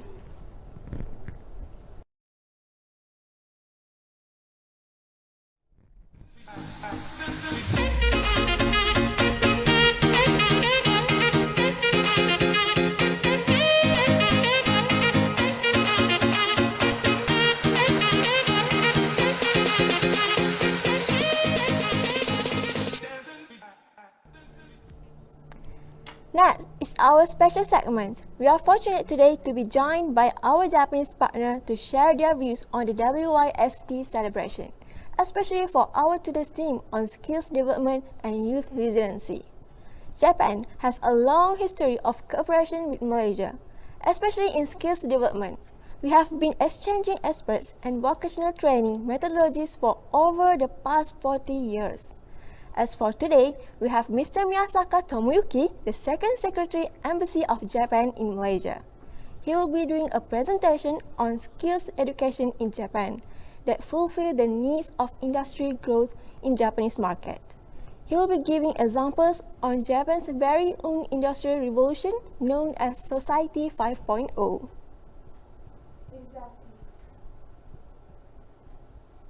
Exactly. Society 5.0, similar to the fourth industrial revolution, is about the latest technology in automation, mechatronics, robotics, and artificial intelligence. When we approached Mr. Tomoyuki to share some insight on Society 5.0, we have asked him a couple of questions. Number one, what are the approaches for youth skills development in Japan? And number two, how does Japan support the motion of developing resilient youth? To answer our questions, our next speaker has prepared a special segment presentation on the youth skills development in Japan and their latest project in collaboration with our Malaysian training institutions. For that matter, please welcome Mr. Miyasaka Tomoyuki from the Embassy of Japan, Malaysia. Selamat pagi everyone. I'm Miyasaka from the Embassy of Japan in KL. I'm honored to have this opportunity to speak to all of you today. I would like to take some of your time to talk about youth skills education in Japan. The government of Japan proposed Society 5.0 in 2016 after the Hunting Society, Society 1.0, the Agricultural Society 2.0, the Industrial Society 3.0, and the Information Society 4.0. Society 5.0 refers to a new human-centered society that combines cyberspace and physical spaces to achieve both economic development and the resolution of social issues, and has been proposed as the future society that Japan should aim for. In the past, the Information Society faced the problem that knowledge and information were not shared and cross-disciplinary cooperation was insufficient. People's limited ability to find and analyze necessary information from an overflow of information has been a burden, and age and disability has limited the scope of their work and activities. Society 5.0 will overcome these problems and difficulties by connecting all people and things through the Internet of Things, IoT, sharing a variety of knowledge and information, and creating new value that has never been seen before. In addition, artificial intelligence will provide the necessary information when it is needed, and technologies such as robots and automated vehicles will overcome issues such as declining birth rate and an aging population, depopulation in rural areas, and disparities between the rich and the poor. Through social change, we aim to break through the stagnation of the past and create a society where there is hope, where people can respect each other across generations, and where every individual is comfortable and able to play an active role. This is particularly important in the current COVID-19 pandemic, where there are certain restrictions on physical activities and fragmentation in easier hosted.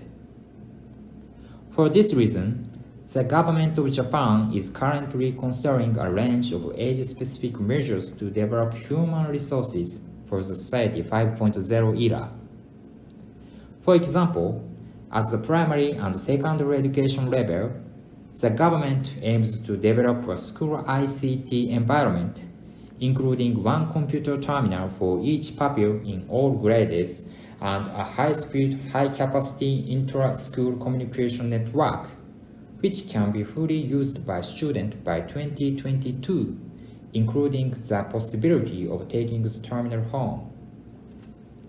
In addition, in order to develop digital human resources, educational materials based on model curricula in mathematics, data science, and AI will be rolled out to university and technical college throughout Japan to promote the acquisition of basic skills that can be applied to one's own specialized field, regardless of the level of literacy.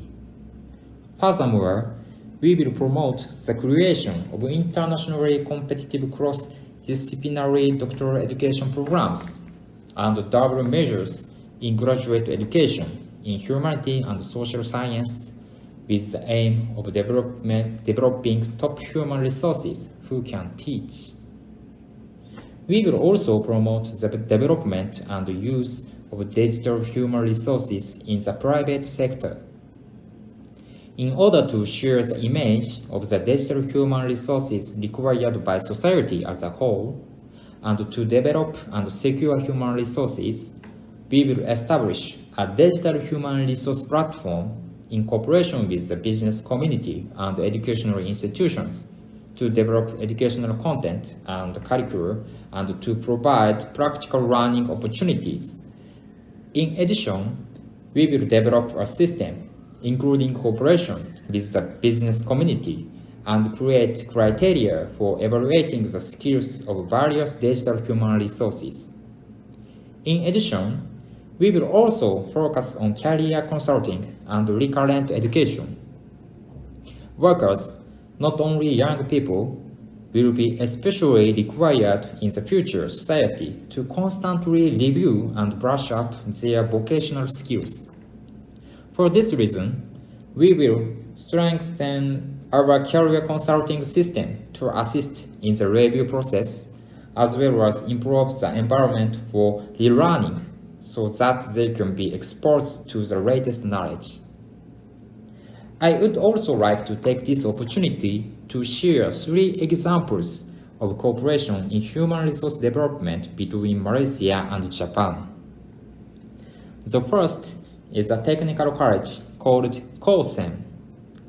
In Japan, there are 5-year schools called GTSEM, which students go to after graduating from junior high school. At the GTSEM, students can learn not only regular subjects such as mathematics and science, but also acquire advanced industry knowledge and skills. In the future, as we enter Society 5.0, it will continue to be important for society to have not only digital human resources, but also people with this type of advanced industrial knowledge. Japan's GTSEM has an affinity with Malaysia's ADOTEC in terms of function, and several GTSEM and ADOTEC have already signed a memorandum of understanding on human resource exchange to deepen their relationship. We hope that Japan's GTSEM and Malaysia's ADOTEC will continue to deepen exchanges, share and develop each other's advantages.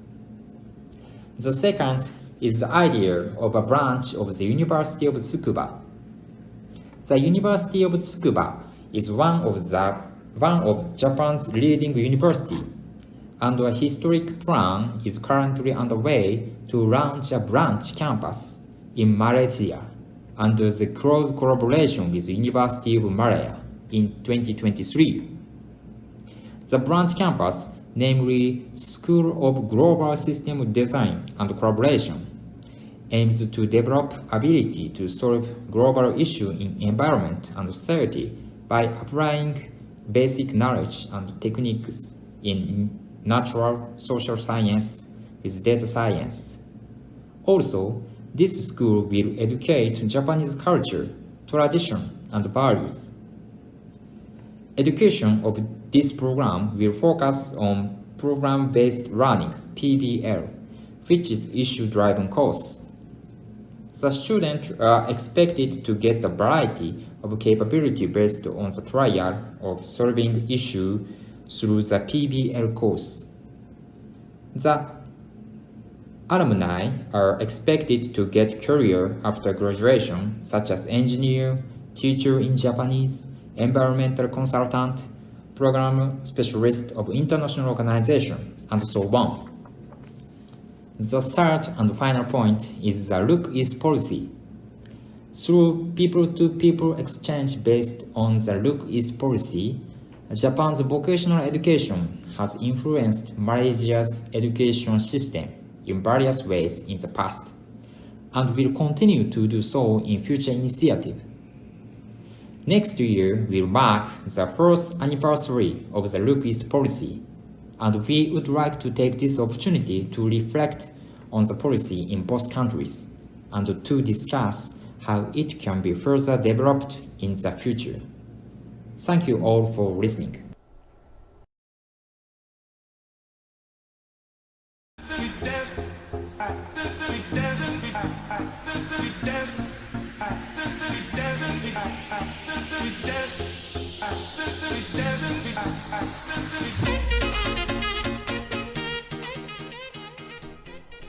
Oh yes, indeed. I have heard that people keep saying that the Japanese style of promoting training with proper discipline is commendable and outstanding, and their tributes to the creations of things are people-oriented and user-friendly. It is also overwhelming that for the Look East policy, our collaboration with Japan is continuous towards realizing and significant skills training to the young people that would enable them even to pursue their studies to degree level through twinning programs. Well, Alhamdulillah, we have finished with our morning session of 2 webinars and 1 special presentation segment. We will take a break, so we will see you back at 2 p.m. Thank you.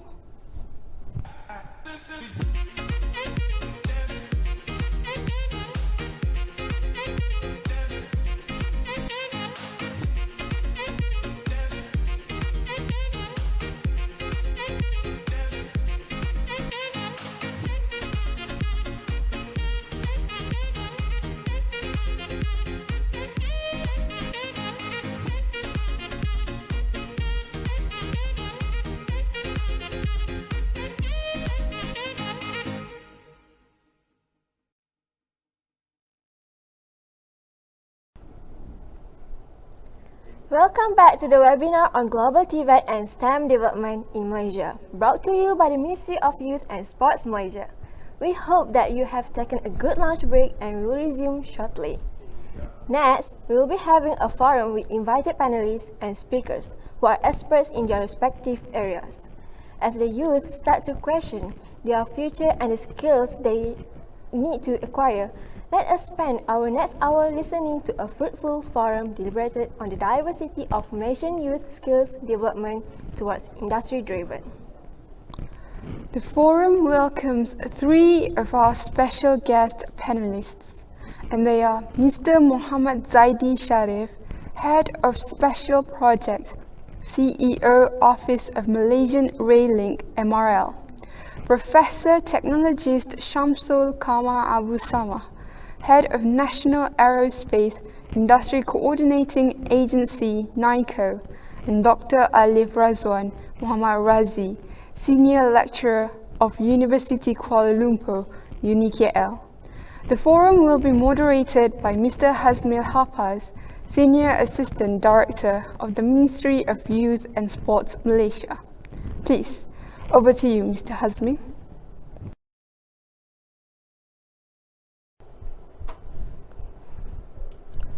Thank you, Master of Ceremony. Assalamualaikum and good afternoon. My name is Hazmil bin Hafaz. Welcome all to our webinar on Global TVET and STEM Empowerment in Malaysia, GTSEM.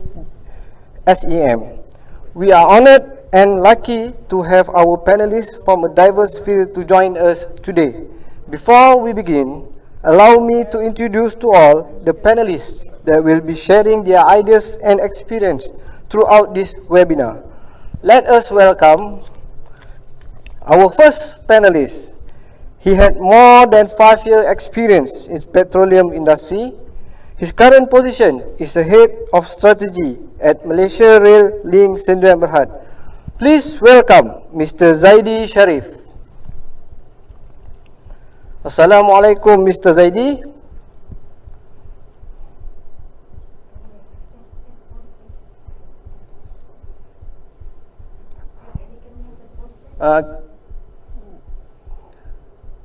Do I need to introduce myself ke?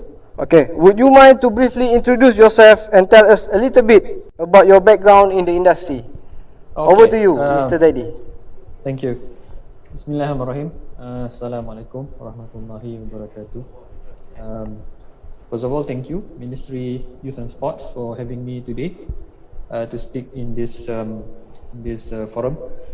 My name is Zaidi. I'm currently the Head of Strategy for Malaysia Rail Link Sdn Bhd. MRL is a company that is appointed by the government of Malaysia to act as the project owner and asset owner for the East Coast Rail Link project. So ECRL project is the railway, the new railway. It is currently under construction, and this railway is going to be constructed from Kota Baru, covering the East Coast states of Kelantan, Terengganu, Pahang, and then it goes down to Port Klang in Selangor. So in terms of my previous experience, yes, I do have some experience in various industries. I've been working for Petronas for about 5 years in Petronas, and then I've also have some experience working for Felda Global Ventures, and currently I am working for MRL. So I think in terms of industry-wise, I do have a bit of exposure in the oil and gas industry, palm oil plantation, and right now specifically construction, but in the future MRL is going to look into more towards the logistics industry. Yeah, back to you. Alright, thank you, Mr. Zaidi. Our second panelist, he is currently the Head of National Aerospace Industry Coordinating Office, NICO, Ministry of International Trade and Industry, MITI. He has a vast knowledge and skills in engineering management, industrial policies, strategic planning, industries collaboration program, project management, and business development. Please welcome Professor Technologist Shamsul Kamar bin Abu Samah. Assalamualaikum, Prof. Waalaikumsalam. Thank you, Mr. Hazil. Okay, would you Our like to moderator share a few Hazmil. words? Okay, thank you, Mr. Hazmil, our moderator for today's session. I'm Shamsul Kama Abusama, currently the head of National Aerospace Industry Coordinating Office, or better known as NICO, a unit under the Ministry of International Trade and Industry, MITI. We being established back in 2015 as one of the key recommendations of the Malaysian Aerospace Industry Blueprint 2030. And we are the main industry facilitator for the development of aerospace industry in Malaysia. I joined NICO since April 2016, and prior to that, I was the CEO of Aerospace Malaysia Innovation Center, the head of Aerospace and Advanced Material at Malaysia Industry Government Group for High Technology, MIGE, Senior Project Engineer at Sapura Defence, and Radar Maintenance Engineer at Aerod Alinea Technologies Neighborhood. So altogether, it's more than 20 years of industrial experience. I have also an opportunities to involve in various high technology sectors apart from aerospace and defense, namely advanced material, shipbuilding and ship repair, and rail industry. Part of my responsibility in as I is being mentioned by the moderator just now, I also involved in policy formulations and implementation, ecosystem development, human capital development, international partnership and collaboration, and not to forget my forte, research and technology. I'm a professional technologist endorsed by MBOT, and currently I'm the chairman of Aerospace and Aviation Working Group of the Technological Association Malaysia.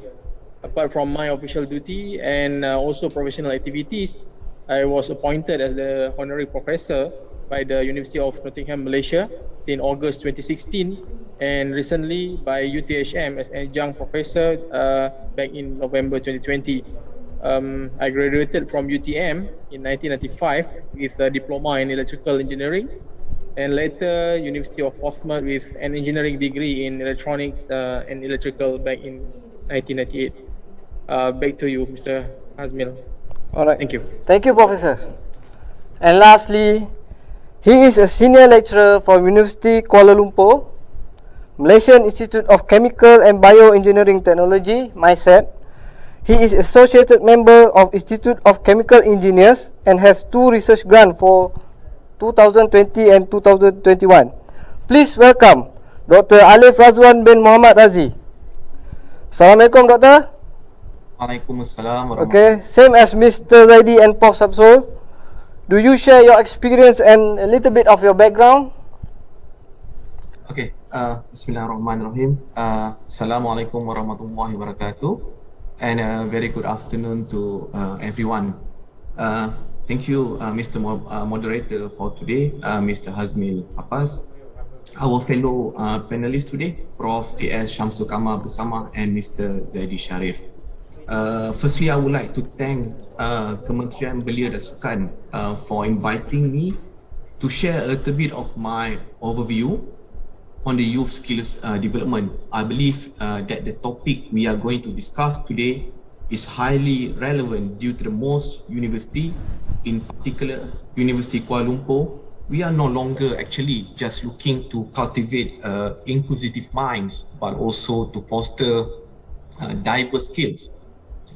Before that, let me humbly introduce myself. My name is Alif Razwan bin Muhammad Razi. As mentioned by the moderator, currently I'm a senior lecturer at University Kuala Lumpur, branch campus Malaysian Institute of Chemical and Bioengineering Technology, or known as UniKL MISET. For everyone information, we are the largest chemical bioengineering technology institute in Malaysia, and we are located at Alor Gajah, Melaka since 2002. Please do visit us if you have a chance to visit Melaka after the pandemic, inshallah. So my hope in this session is to motivate as many as possible young talents to identify TVET and STEM as their interest so that all of us can support the long-term growth of the Malaysian economy as well as increase the employability rate. Thank you. Thank you, Mr. Azmin. All right. Thank you, Doctor. All right. Before we start, let me share a little bit of information about ILKBS. There are 22 youth skills training institutions under the coordination of Ministry of Youth and Sports, offering various technology programs, including automotive, mechanical, electrical, electronic, hospitality, and textile. We are managing 10,000 students for each enrollment. Our students are certified by Department Skills of Development with Malaysian Skills Certificate. Without further ado, let's jump into today's topic, the diversity of Malaysian youth skills development for industry driven. Alright, we start with Mr. Zaidi. From your point of view, why do we need to create the awareness of skill competencies for all the youths globally?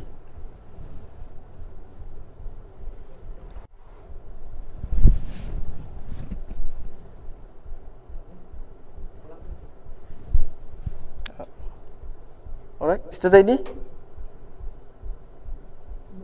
Sorry. Alright, I didn't unmute. This is a common problem today. Okay, thank you, Jasmine, moderator. So, okay, when we talk about skill competencies and then we talk about the youth, and then what is the industry have to do from the perspective of the industry to create this awareness among the youth. So I think first of all, we have to understand that Malaysia is a country that is driven, its economy is driven largely on trade. So forever and ever, I think this country, since before and for foreseeable future, we are going to be dependent much on manufacturing. And in order for us to be at the forefront of this manufacturing race between our country and other countries globally, we need to be able to have a very competent workforce to be supplied to the industry. So I think across the three companies that I have actually worked for Petronas, for FGV and MRL, I think across the industry, in oil and gas, in plantation, and also in construction, we are facing a lot of issues in terms of getting local Malaysians, especially the youth, to join at the lower level of the requirement for the workforce.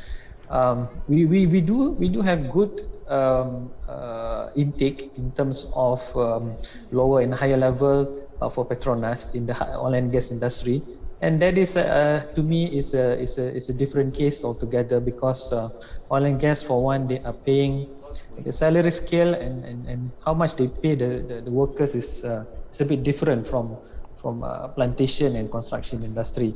So you can see that the positions for those technicians and so lower level, those people that work on the oil platform or oil rigs, we can see that local Malaysians are willing to do the jobs that is what we consider 3D lah, dirty, dangerous, and maybe difficult. But when we go into plantation industry and we go into construction industry, then we can see a totally different scenario where the locals, I think, they are not really interested, or there is not enough incentive, I think, for our local youth to actually join plantation or construction industry to be at the lower level of the workforce. Although, for example, for the ECRL project that we are doing right now, so ECRL project is one huge mega project that is ongoing.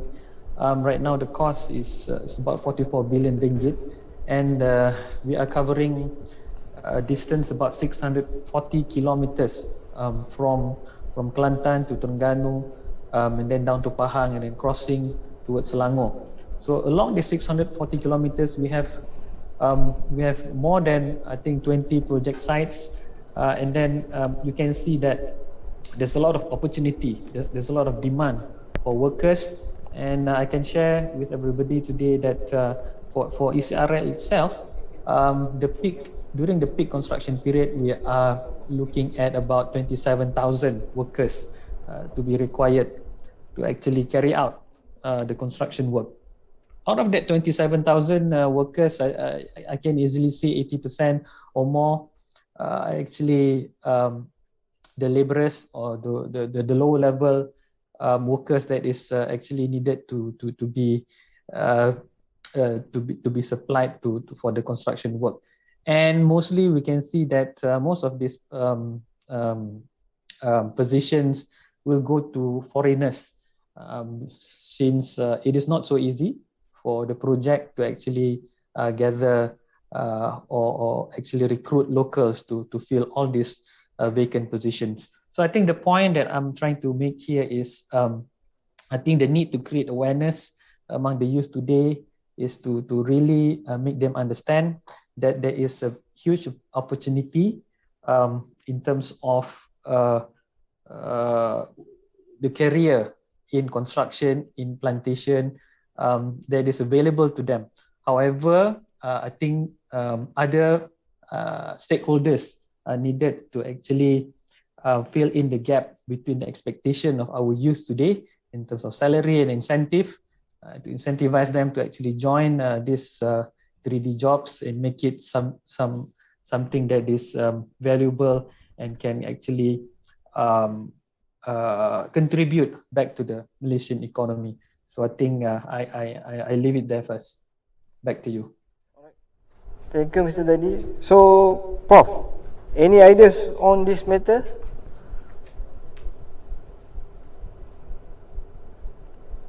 Most of the countries have moved from agricultural-based economy towards industry-based economy. So in the case of Malaysia, the main two industries are basically coming from the manufacturing sectors as well as services sector.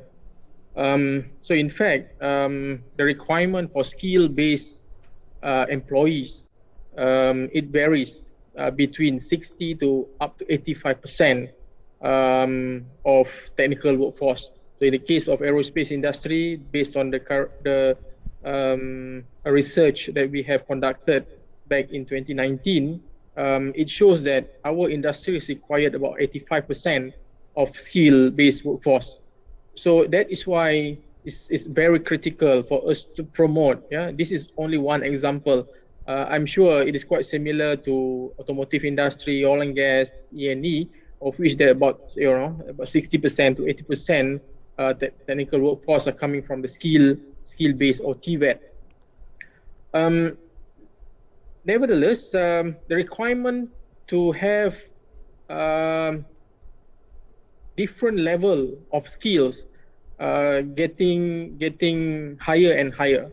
The pandemic COVID-19 has shown to us that the importance of utilizing advanced technology in our industry development, industry implementation and operations, which mean that we need to have the people or employees or skilled workforce that can understand better how that we can integrate system, how that we can program our processes, as well as in producing smart products and so on. So the landscape are basically different now. Based on the COVID-19 issues, the main concern of which when we deploy the MCO is that we don't want the people to move around. So this is somehow or rather affect the operationalization of our industries, particularly the manufacturing sector. So if, let's say, at this point of time, we have implemented or adopted the Industry 4.0 technologies, we introduce more robots, automated systems in our factories and so on. So we can leverage on the system backed by the skilled workforce. And in fact, the skilled workforce will require a different set of understanding, which means that we need We need our skilled workforce not only to have hands-on experience, but also to understand how to program, how to analyze data, how to collect information, and how to improve the activities without having to go to the site. So that is one of the reasons why it's required for us to promote the requirements as well as the needs for us, particularly in Malaysia, to have different set of skills workforce in the long run. Due to the fact that a large number of skilled workforce are coming from other countries, foreign skills labors, I mean. So we need to have some kind of support locally, and utilizing industry 4.0 technologies, advanced technologies are currently considered as a must for us to continue to sustain our competitiveness at the global level. Bear in mind that Malaysia, for example, I think is similar to other ASEAN countries. We are basically part of the global supply chain, and we support the global OEM, namely Airbus, Boeing, even Western Digitals, Texas Instrument, and so on. So which means that we have to continue our support regardless the scenario that's happening throughout the world. So that is why that we need to combine our effort in order to promote the understanding of the new skilled workforce that we require, not only for Malaysia but also for the region and the world. Thank you. All right. Thank you both. All right, Dr. Alif, would you mind to share your opinions? Okay, thank you, Mr. Hazmil, for the question. Before we go straight to the answer, I think I would like to highlight here. I think nowadays the awareness must begin at the rudimentary level of education, and we must work our way up, promote skill competencies as the demand level is quite critical now. I may say today that many schools are already opened their door to encourage both higher institute and industry itself to facilitate them to STEM and TVET opportunities. Based on my observation here, I think the youth in this age of group are relatively malleable. I believe that they can be shaped easier by what interests them the most. And of course, this must be maintained when they attend their desired tertiary institution later. So back to your question, why do we need to create the awareness? First and foremost, I think in order to realize our full potential to be a high-income country and nation in the world, we need a lot of local quality talent to carry out the plans that the government has laid out.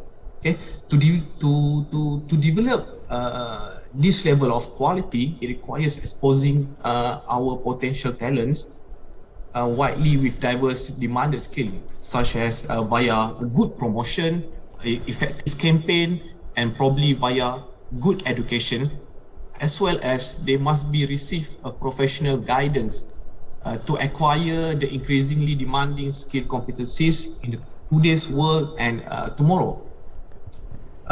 However, from my point of view, we cannot limit the scope of the skills we are talking about right now to only to the physical skills. Other attributes such as transferable skill and soft skills are also relevant.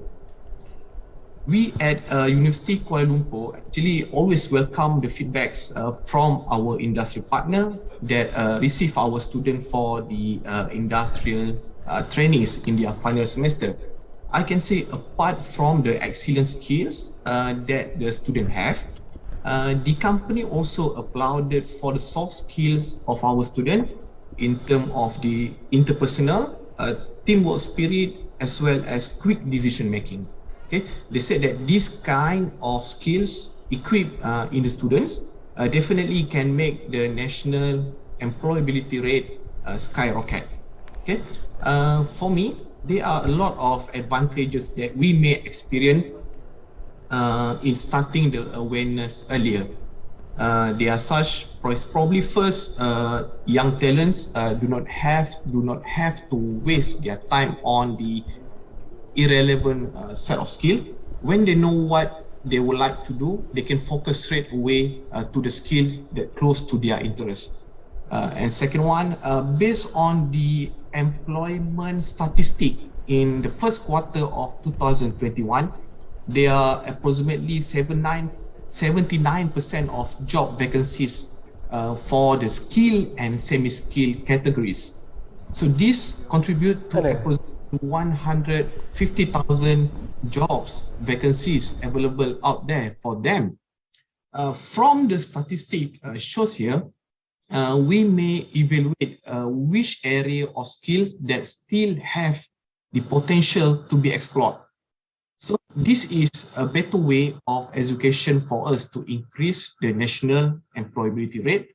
Hence, we can fill the gap that is widely open the moment if we know which part we would like to tackle. Last but not least, I think earlier awareness of skill competencies may increase the added value of our young talent, especially when they do not have to depend only on the academic transcript or academic certificate. They can plan their competency skill earlier to where they would like to go in the future. Like the previous panelist says that if they want to go to automotive, if they want to go to the plant processing, if they want to go to the manufacturing industry, there must be a full support, especially from the family, friends, and the surroundings. Back to you, Mr. Hasmin. All right. Thank you, Doctor. So currently we are moving to second questions. Okay. So, Mr. Zaidi, what are the initiatives in skills development available at MRL? Could you share with us?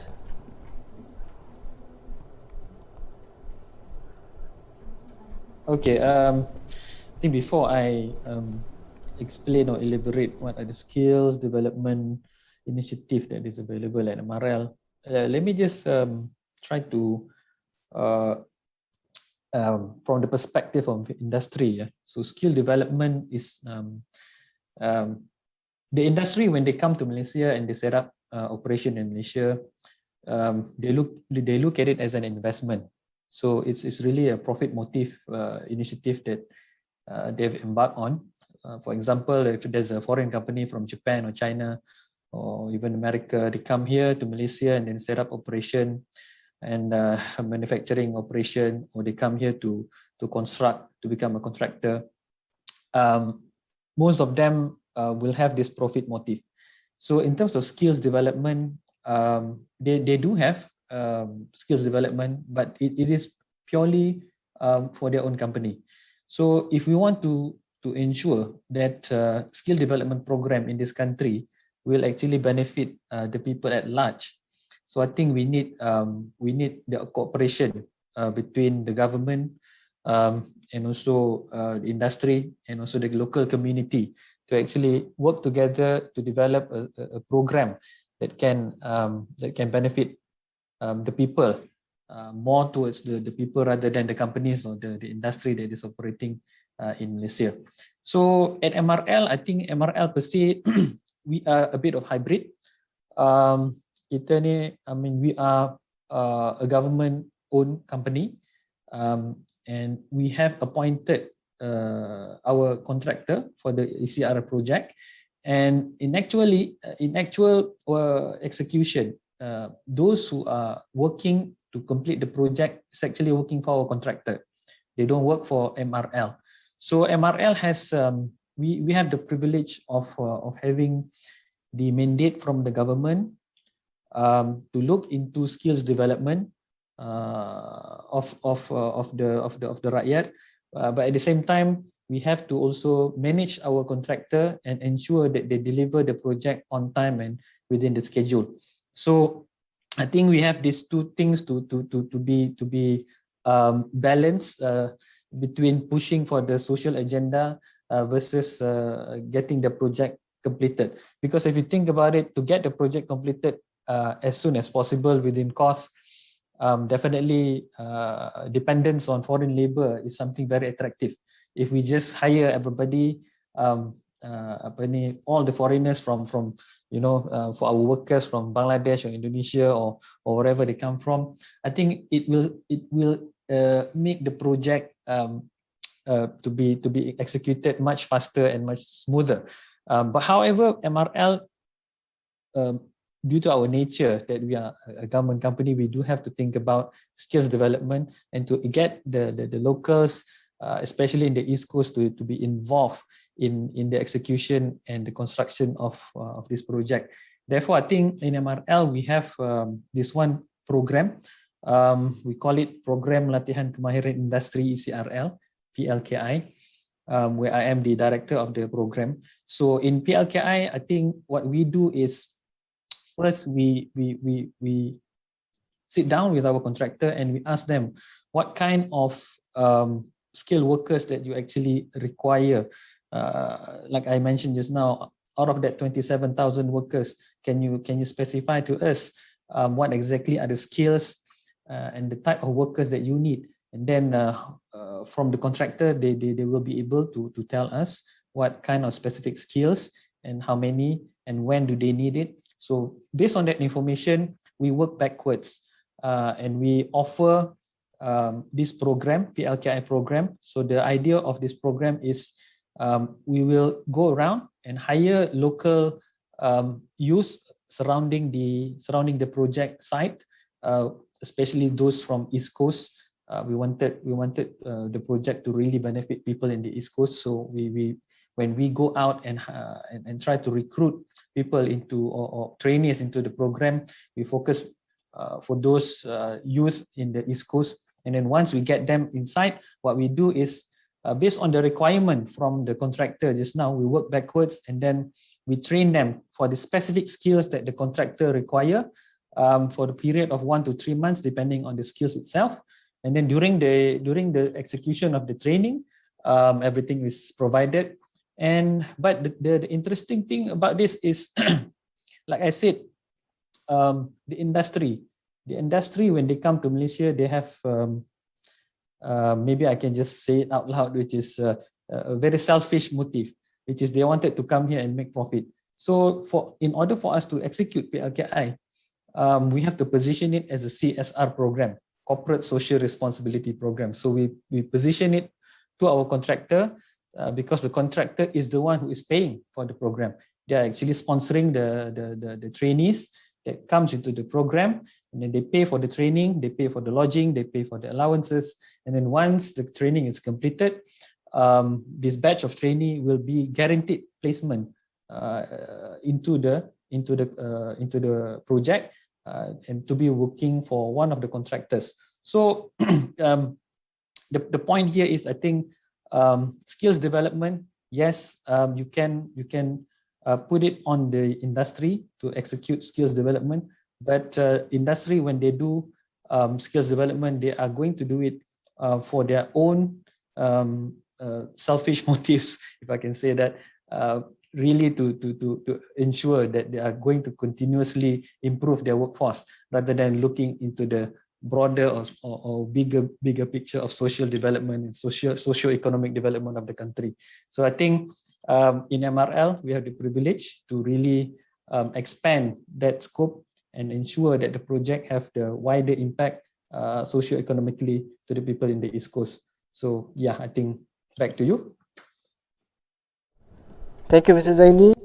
All right, Professor. Is there any initiative in skills development available at NICO? Being the industry facilitator for the national aerospace industry, we are being guided by the Malaysian Aerospace Industry Blueprint. And if any of you manage to go through the blueprint, education and training is one of the key areas that will be or being focused by NICO. We have an ambition to become the #1 in Southeast Asia in supplying competent workforce. So when we talk about competent workforce, as I mentioned earlier, about 85% from this competent workforce are basically coming from the TVET graduates or source. So we are not only looking to becoming #1 Southeast Asia in supplying competent workforce, of which that it will become part of the business strategy for Malaysia, which means that we are not only producing for our own usage, for our own needs, but we are looking into how that we can generate income to the education and training industry in Malaysia. So we have been our target is to produce about 32,000 employment under the Malaysian aerospace industry by 2030, and we have implemented quite a number of initiatives for the last 5 years. And moving forward, there will be quite a number of focus will be implemented, particularly under the 12th National Plan, such as ecosystem development. We are looking into establishing the National Aerospace Center of Excellence to look into skilled workforce development as well as technology adaptations. And then we are looking into aerospace digital system implementation, digital transformation, as well as Industry 4.0 implementation. In a nutshell, the blueprint highlighted one of the key strategy. Strategy number 6 is to attract and prepare the workforce for tomorrow for Malaysia and the region. So we have come up with quite a number of initiatives. The critical initiative that we have implemented together with the Department of Skills Development is the establishment or acknowledgement of NICO as the industry-led body for aerospace industry. So anything related to skills development for aerospace industry in Malaysia will be referred to NICO in this case. So for the last few years, we have managed to develop the first occupational framework for aerospace industry. So we have highlighted the list of occupationals available within the whole aerospace and aviation industry, including pilots, cabin crew, as well as the ground crew.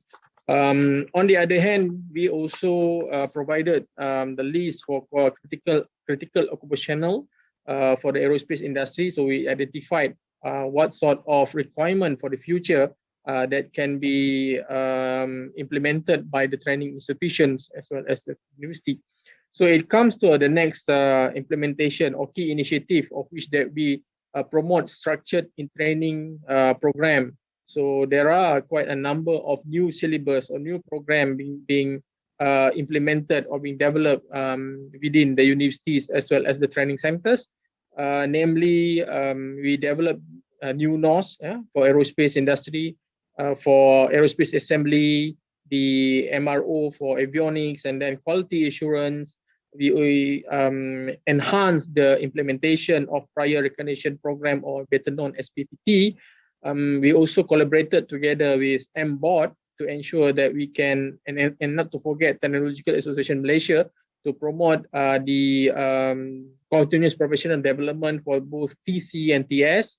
And at the higher level institutions, we talk about developing new program for aerospace manufacturing, BEng at UTHM, diploma in engineering technology for aerospace composite in DRB Highcom University, as well as the BEng Tech, and also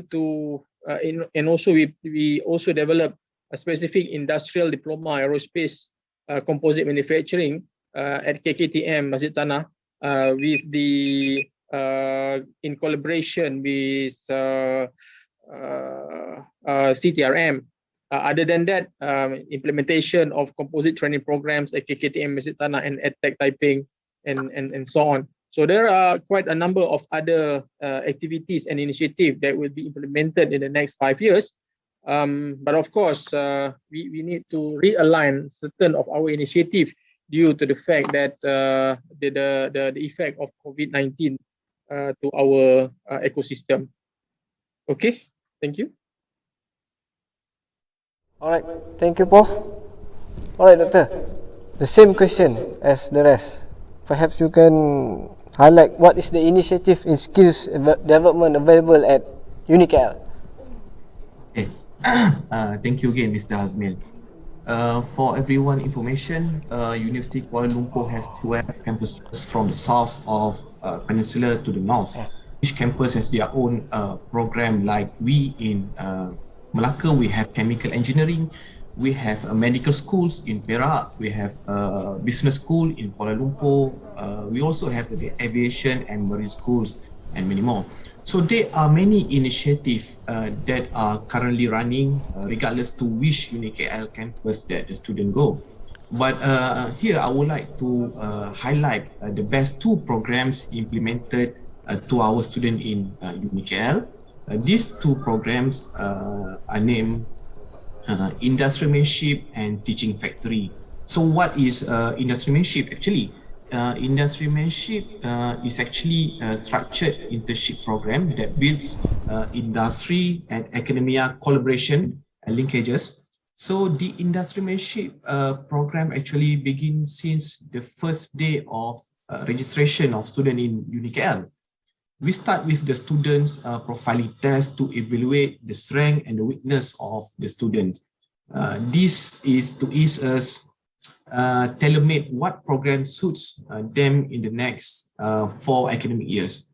For example, if we found from the profiling test that the student's potential is more to the business, we will train them to be a technopreneur, although they are in a chemical engineering school.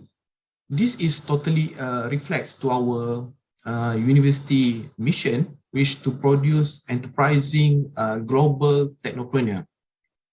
We then will organize several programs such as industrial talk, industrial visit, and industrial exposure.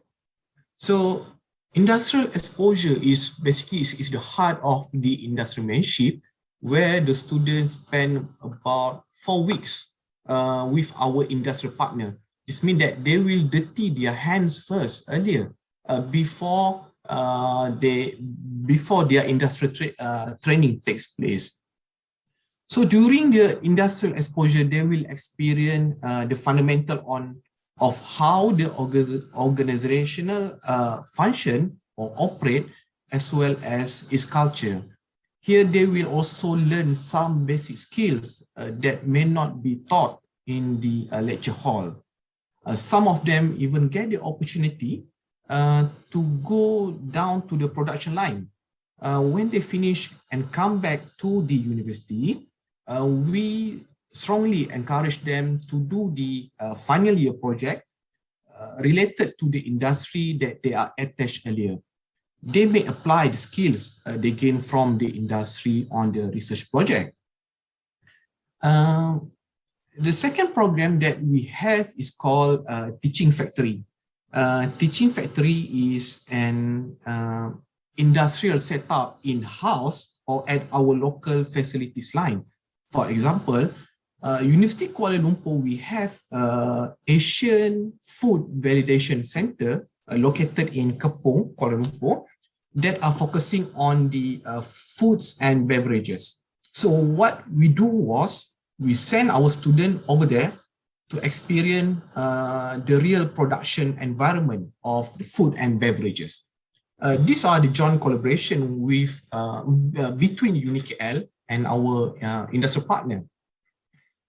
Here, I would like to offer our industrial partner the best gratitude for the opportunity given to our student. As for the moment, if I'm not mistaken, we have around 40 industries that are working together to help us with the teaching factories.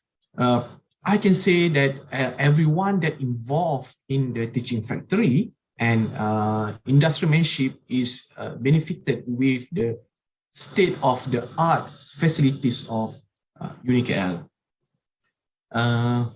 Finally, I can say that the focus of the teaching factory And the industrymanship is to provide comprehensive engineering works and hands-on experience for the university students under the actual condition to improve their skills directly or indirectly, definitely. So as a result, this explains why our students are well prepared for the market after they graduate. Thank you. Back to you, Mr. Hazmin. All right, thank you, Doctor. Right now we are moving to our third questions. What are the way forwards for skills development to support the industrial needs that the youth need to know within today's economic landscape? All right, Mr. Muhammad Zaidi. Okay, so I think from my perspective, today's economic landscape,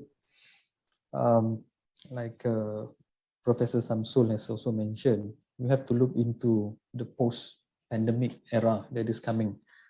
I think it's already here today and coming into the future. We need to look at on how or anticipate how industries in Malaysia would react. For construction industry, I can say, especially when you have a foreign contractor, their original plan would usually involve importing a lot of the expertise, laborers, and also equipment, things like this abroad from their home country, and to actually bring it to Malaysia. However, I think post-pandemic, since I think everybody can see that to manage the pandemic, a lot of restriction has been put by not only the Malaysian government but any government throughout the world. So one way that the industry is trying to work around this is to focus more on localization. So I think this is a good development in the construction industry. I can say our contractor is also seriously looking into this, to look more towards localizing their operations in terms of sourcing of equipment, sourcing of laborers and expertise from Malaysia rather than from external sources. So again, coming back to the first point that I was trying to make, there's a lot of opportunity, and I think the demand for TVET workers in Malaysia will just increase and increase in the future. It's actually increasing by the day. So, but in order for us to actually entice more local youth to be interested in TVET, from my own experience, when we execute the program that I mentioned just now, PLKI, when we try to recruit trainees into the program, it is not an easy fit once they know that what exactly they are going to do. For example, like I just mentioned, also it depends on the workforce requirement of our contractor. And for example, our contractor requires a lot of workers on the ground, on the site, which has to work under the sun. It's so hot, and the work is not easy. It's difficult. It's dirty and dangerous, and their work colleagues, you may say, people around them are foreigners. So it's not a glamorous thing to do, and because of that, not many people are willing to do it. That is the challenge to be overcome. But I think the oil and gas industry, maybe we can look into the oil and gas industry on how they manage to overcome this problem, on how they manage to be able to hire almost a very high percentage of locals. If you go to Petronas and you go to the oil platforms and oil rigs, you can see even the technicians and people on the drilling floor. On the drilling floor, everybody is Malaysian. So, but like I mentioned also, it is due to the incentive, to the salary that they are getting. It's at a totally different level from plantation and construction. So I think on the industry side, we cannot do much because industry, they are always looking to minimize cost. However, the government has a big role here to play. I think the government can start by, for example, for any government projects in the future, perhaps we can, the government can spend a bit more by mandating the contractor that is appointed by the government to execute those government projects to actually pay higher, a little bit higher from the market rate, just to make sure that we are able to entice, incentivize local youth to actually participate in the TVET on skilled workers requirement in the construction and maybe in the plantation industry. So I think that is the way forward that I can see, apart from increasing the salary, and maybe just to share also another thing that I observed from the execution of my program is when we open registration to the program, we actually receive a lot of interest. For one, I can share, in one of our roadshow, we actually received more than 1,000 applications into the program. However, when we look closely at the 1,000 plus application into the program, we found out that almost 80% of them are actually jobless degree and diploma holder.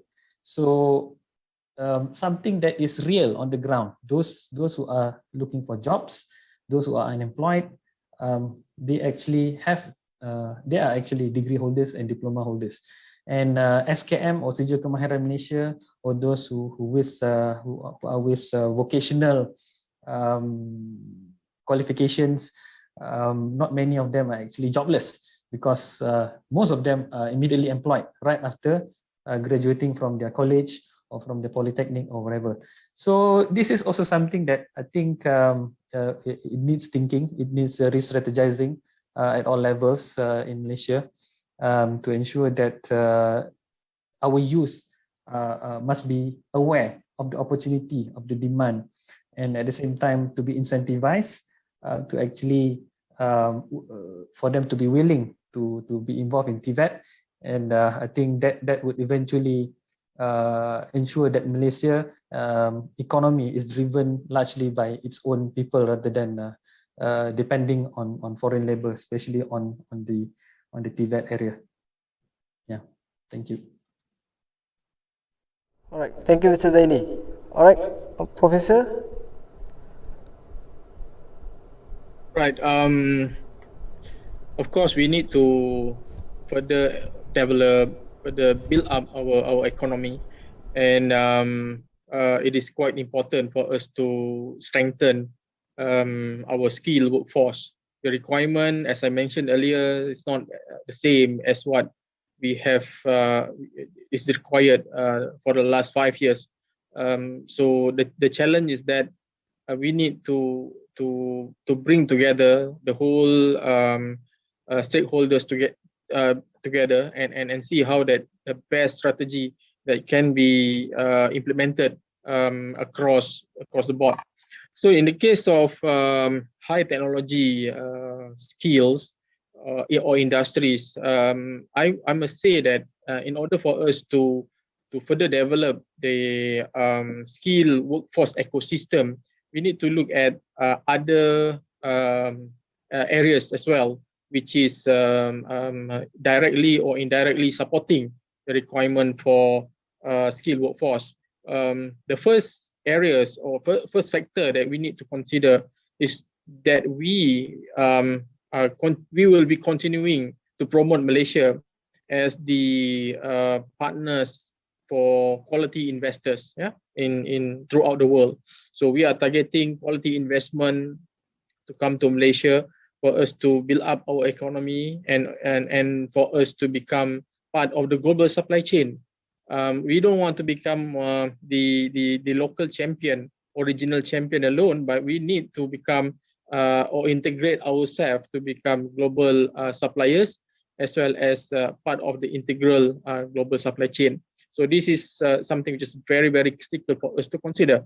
And again, the skilled workforce is not meant only for the global players who wants to invest in Malaysia, or the MNCs, or even our big boys. But we have to also support our local players, particularly the small medium enterprises. So this is very, very critical, as mentioned by Mr. Zaidi. There are opportunities for us to localize more and more work packages in the country. So which means that the role of small medium enterprises are very, very critical. Hence, the support from our skilled workforce, the next generation skilled workforce, are very, very crucial.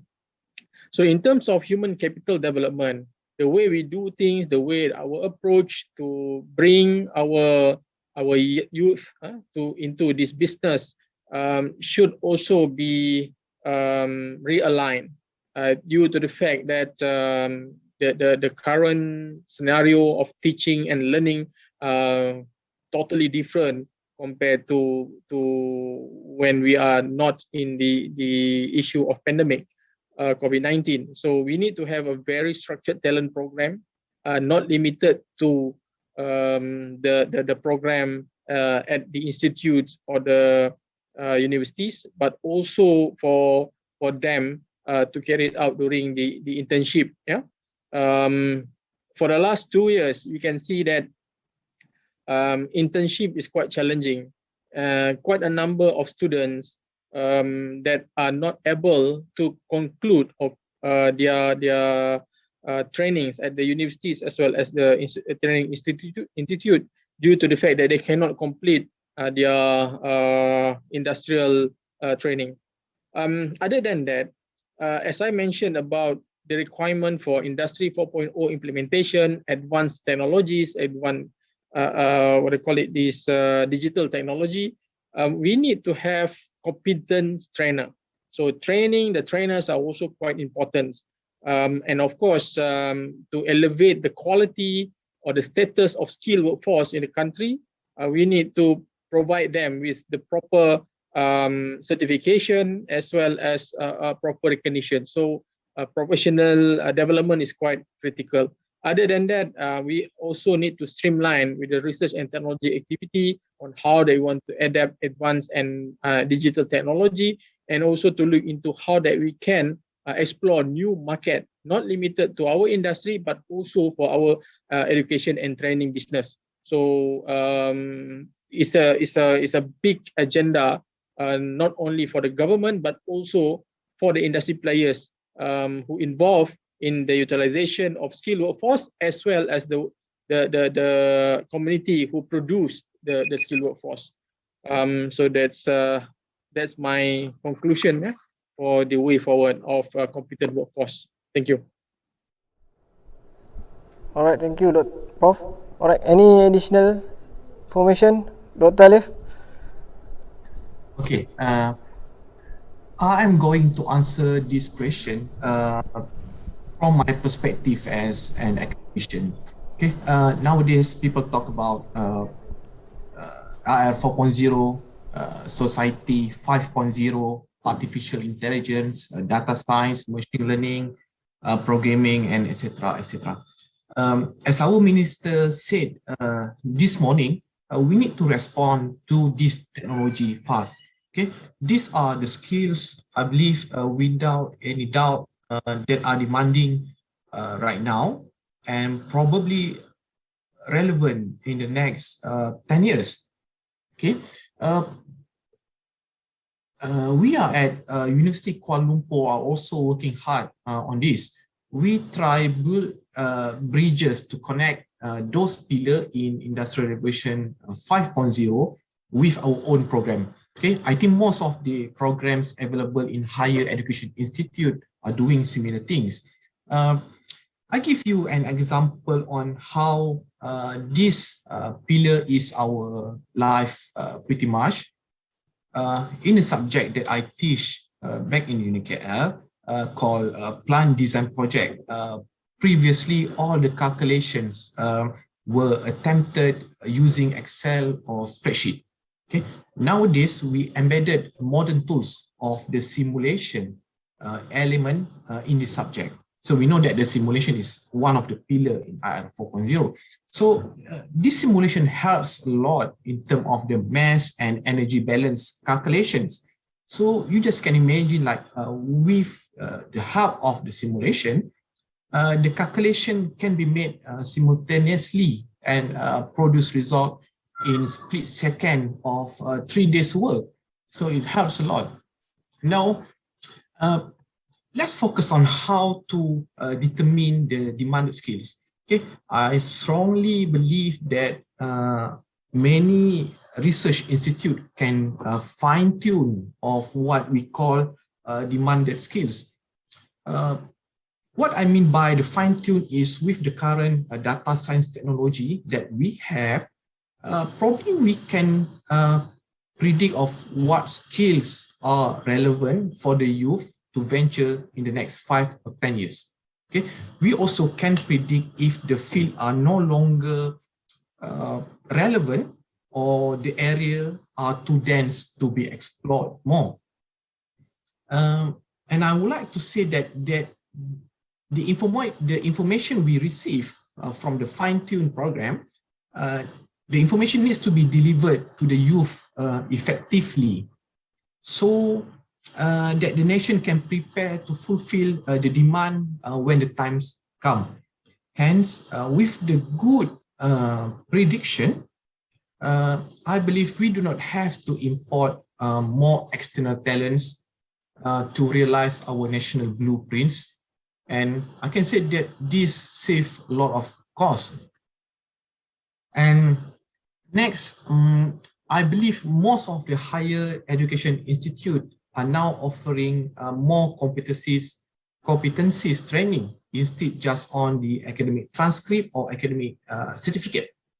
I would like to take this opportunity to advise to all students, you need to grab the opportunity to learn extra set of skills during your university time.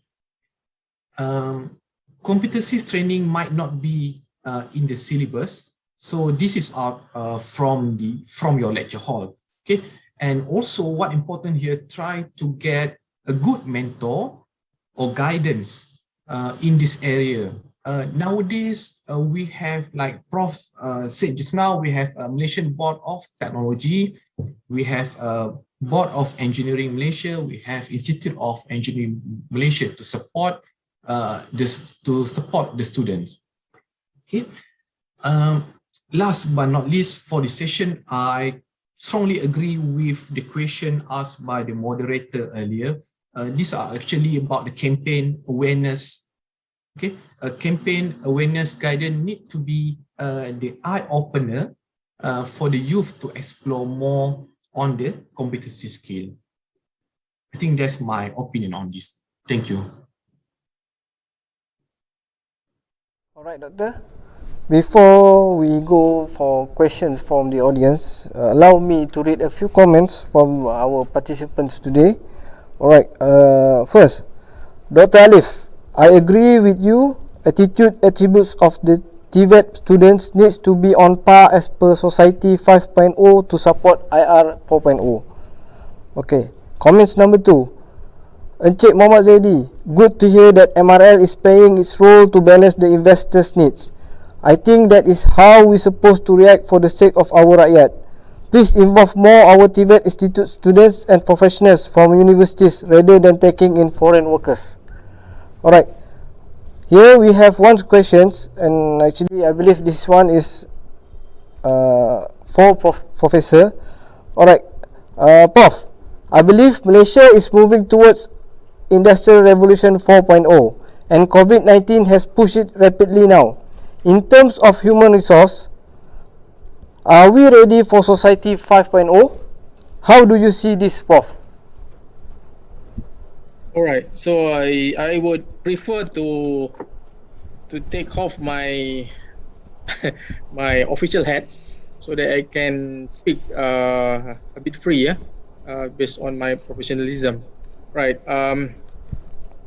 Whether we like it or not, in Malaysia, when we promote Industry 4.0, basically we are still at 2.5 or 3, yeah, even not 3,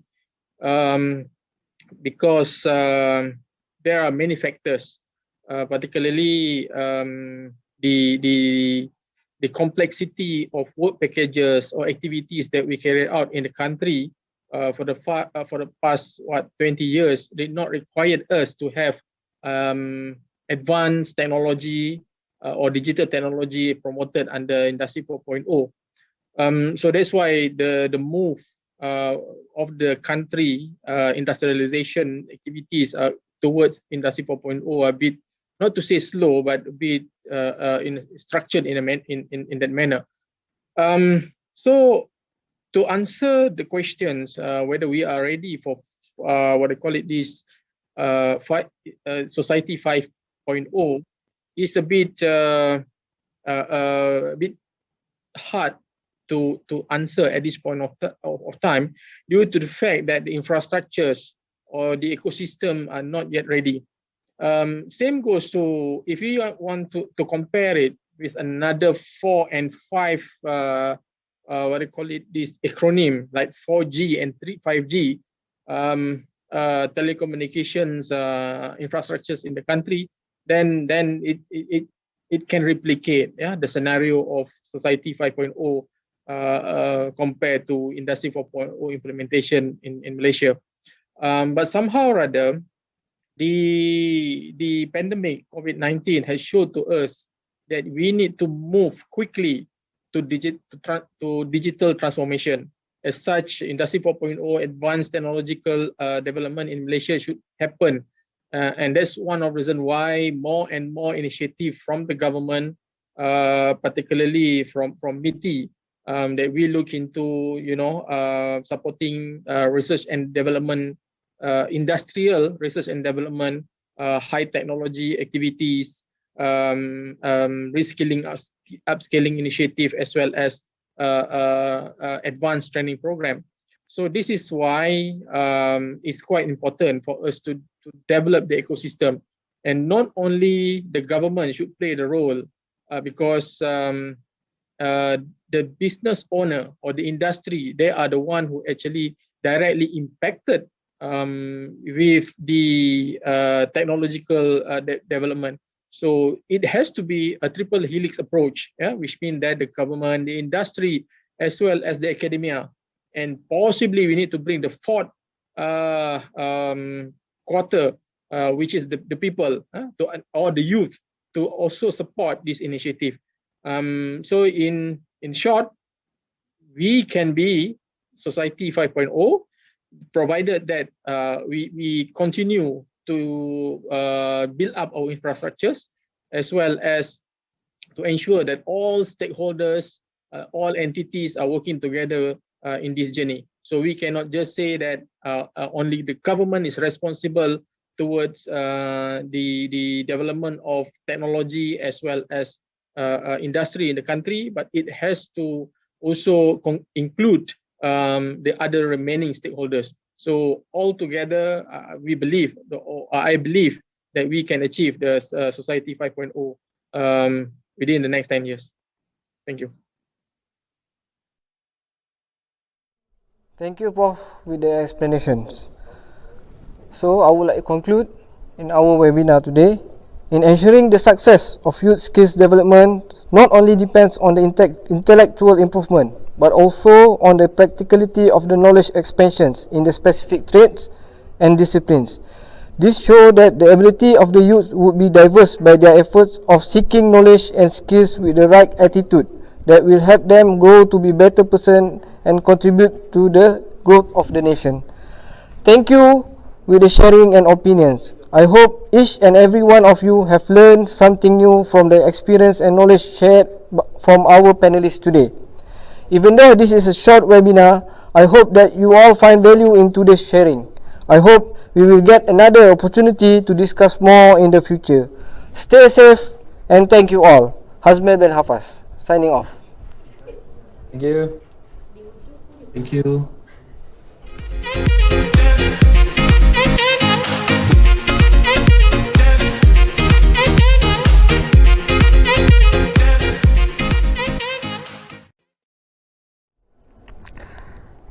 Thank you to all the panelists of Youth Forum.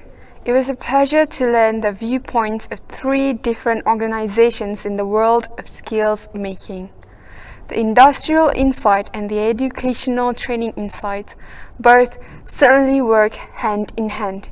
You can see that learning perspectives must always be complemented with the needs of industry demand so that we are able to produce graduates that are marketable and gradually eliminate the unemployment problems. Simultaneously, we will support the economic growth from the right curricula of education, the right skills of industrial needs, and the commendable virtues among the young people to contribute to the nation. I hope that you have found great ideas from the forum just now. Now, we have finished with most of our major agendas for today's event. Since the morning, we were given many fruitful discussions and knowledge-sharing sessions. From the keynote address to the UK TVET skills development, the fourth industrial revolution, the Japanese style of skills training, and the forum on diversity of Malaysian youth skills development. We would like to thank you for the commitments that you have shown throughout the program. But before we bid adieu, please welcome His Excellency Senator Wan Ahmad Faisal Wan Ahmad Kamal, Deputy Minister of Youth and Sports Malaysia, for our closing remarks. Please welcome him. Bismillahirrahmanirrahim. Assalamualaikum warahmatullahi wabarakatuh dan salam sejahtera. Dear Masters of Ceremony, Yang Berhormat Datuk Seri Rizal Marikan, Naina Marikan, Minister of Youth and Sports, Malaysia.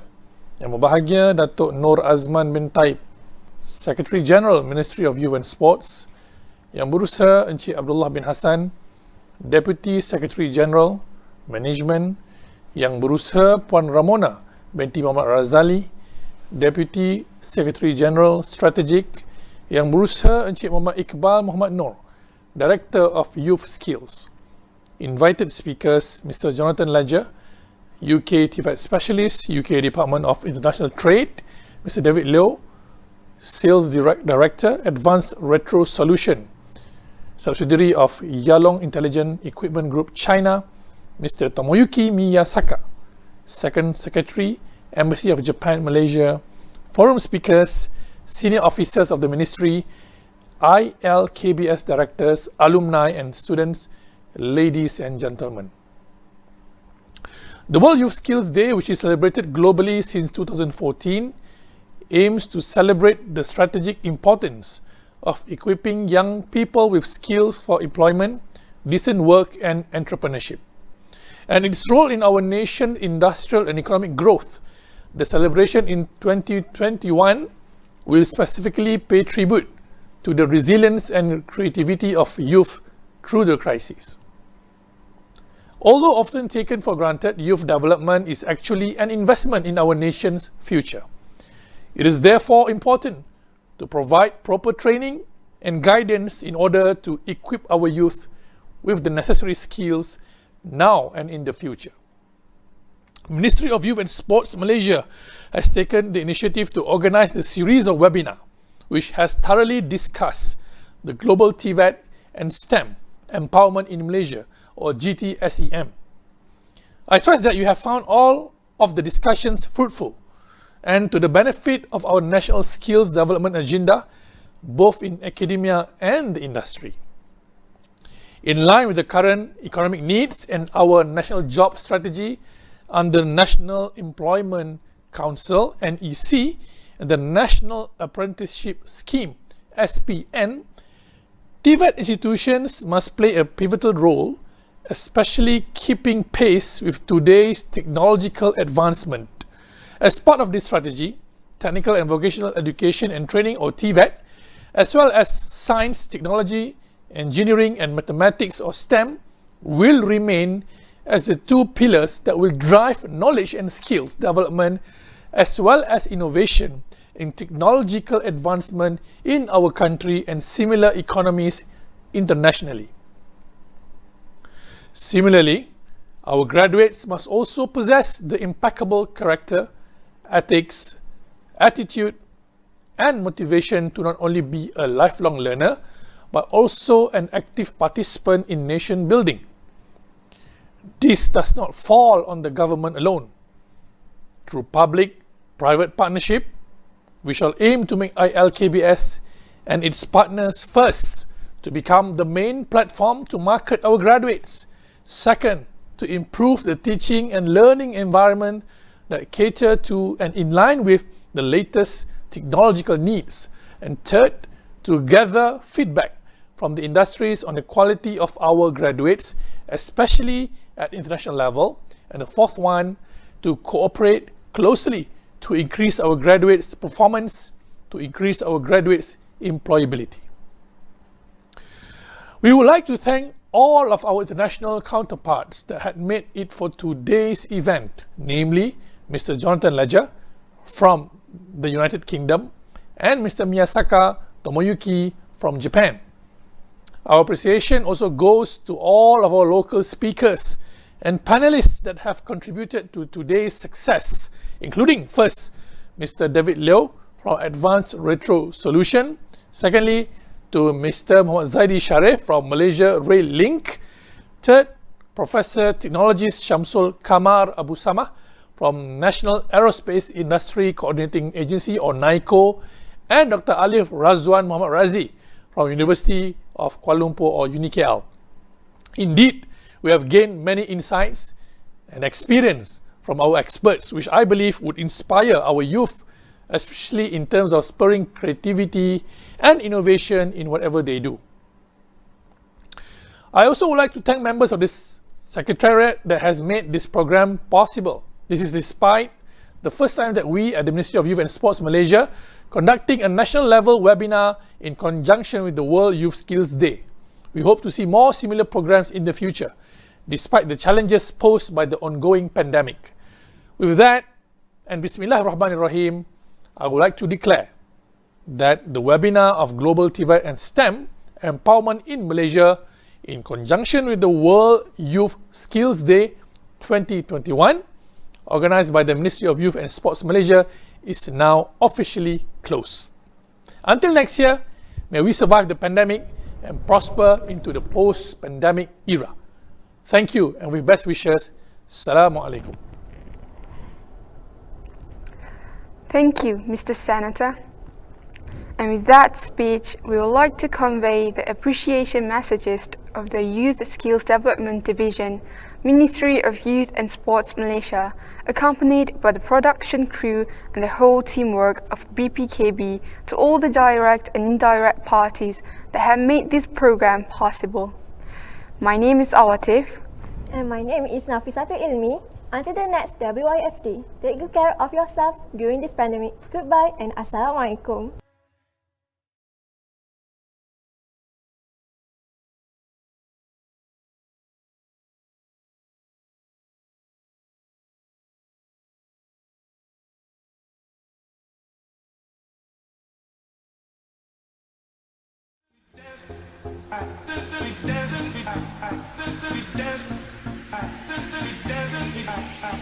We dance.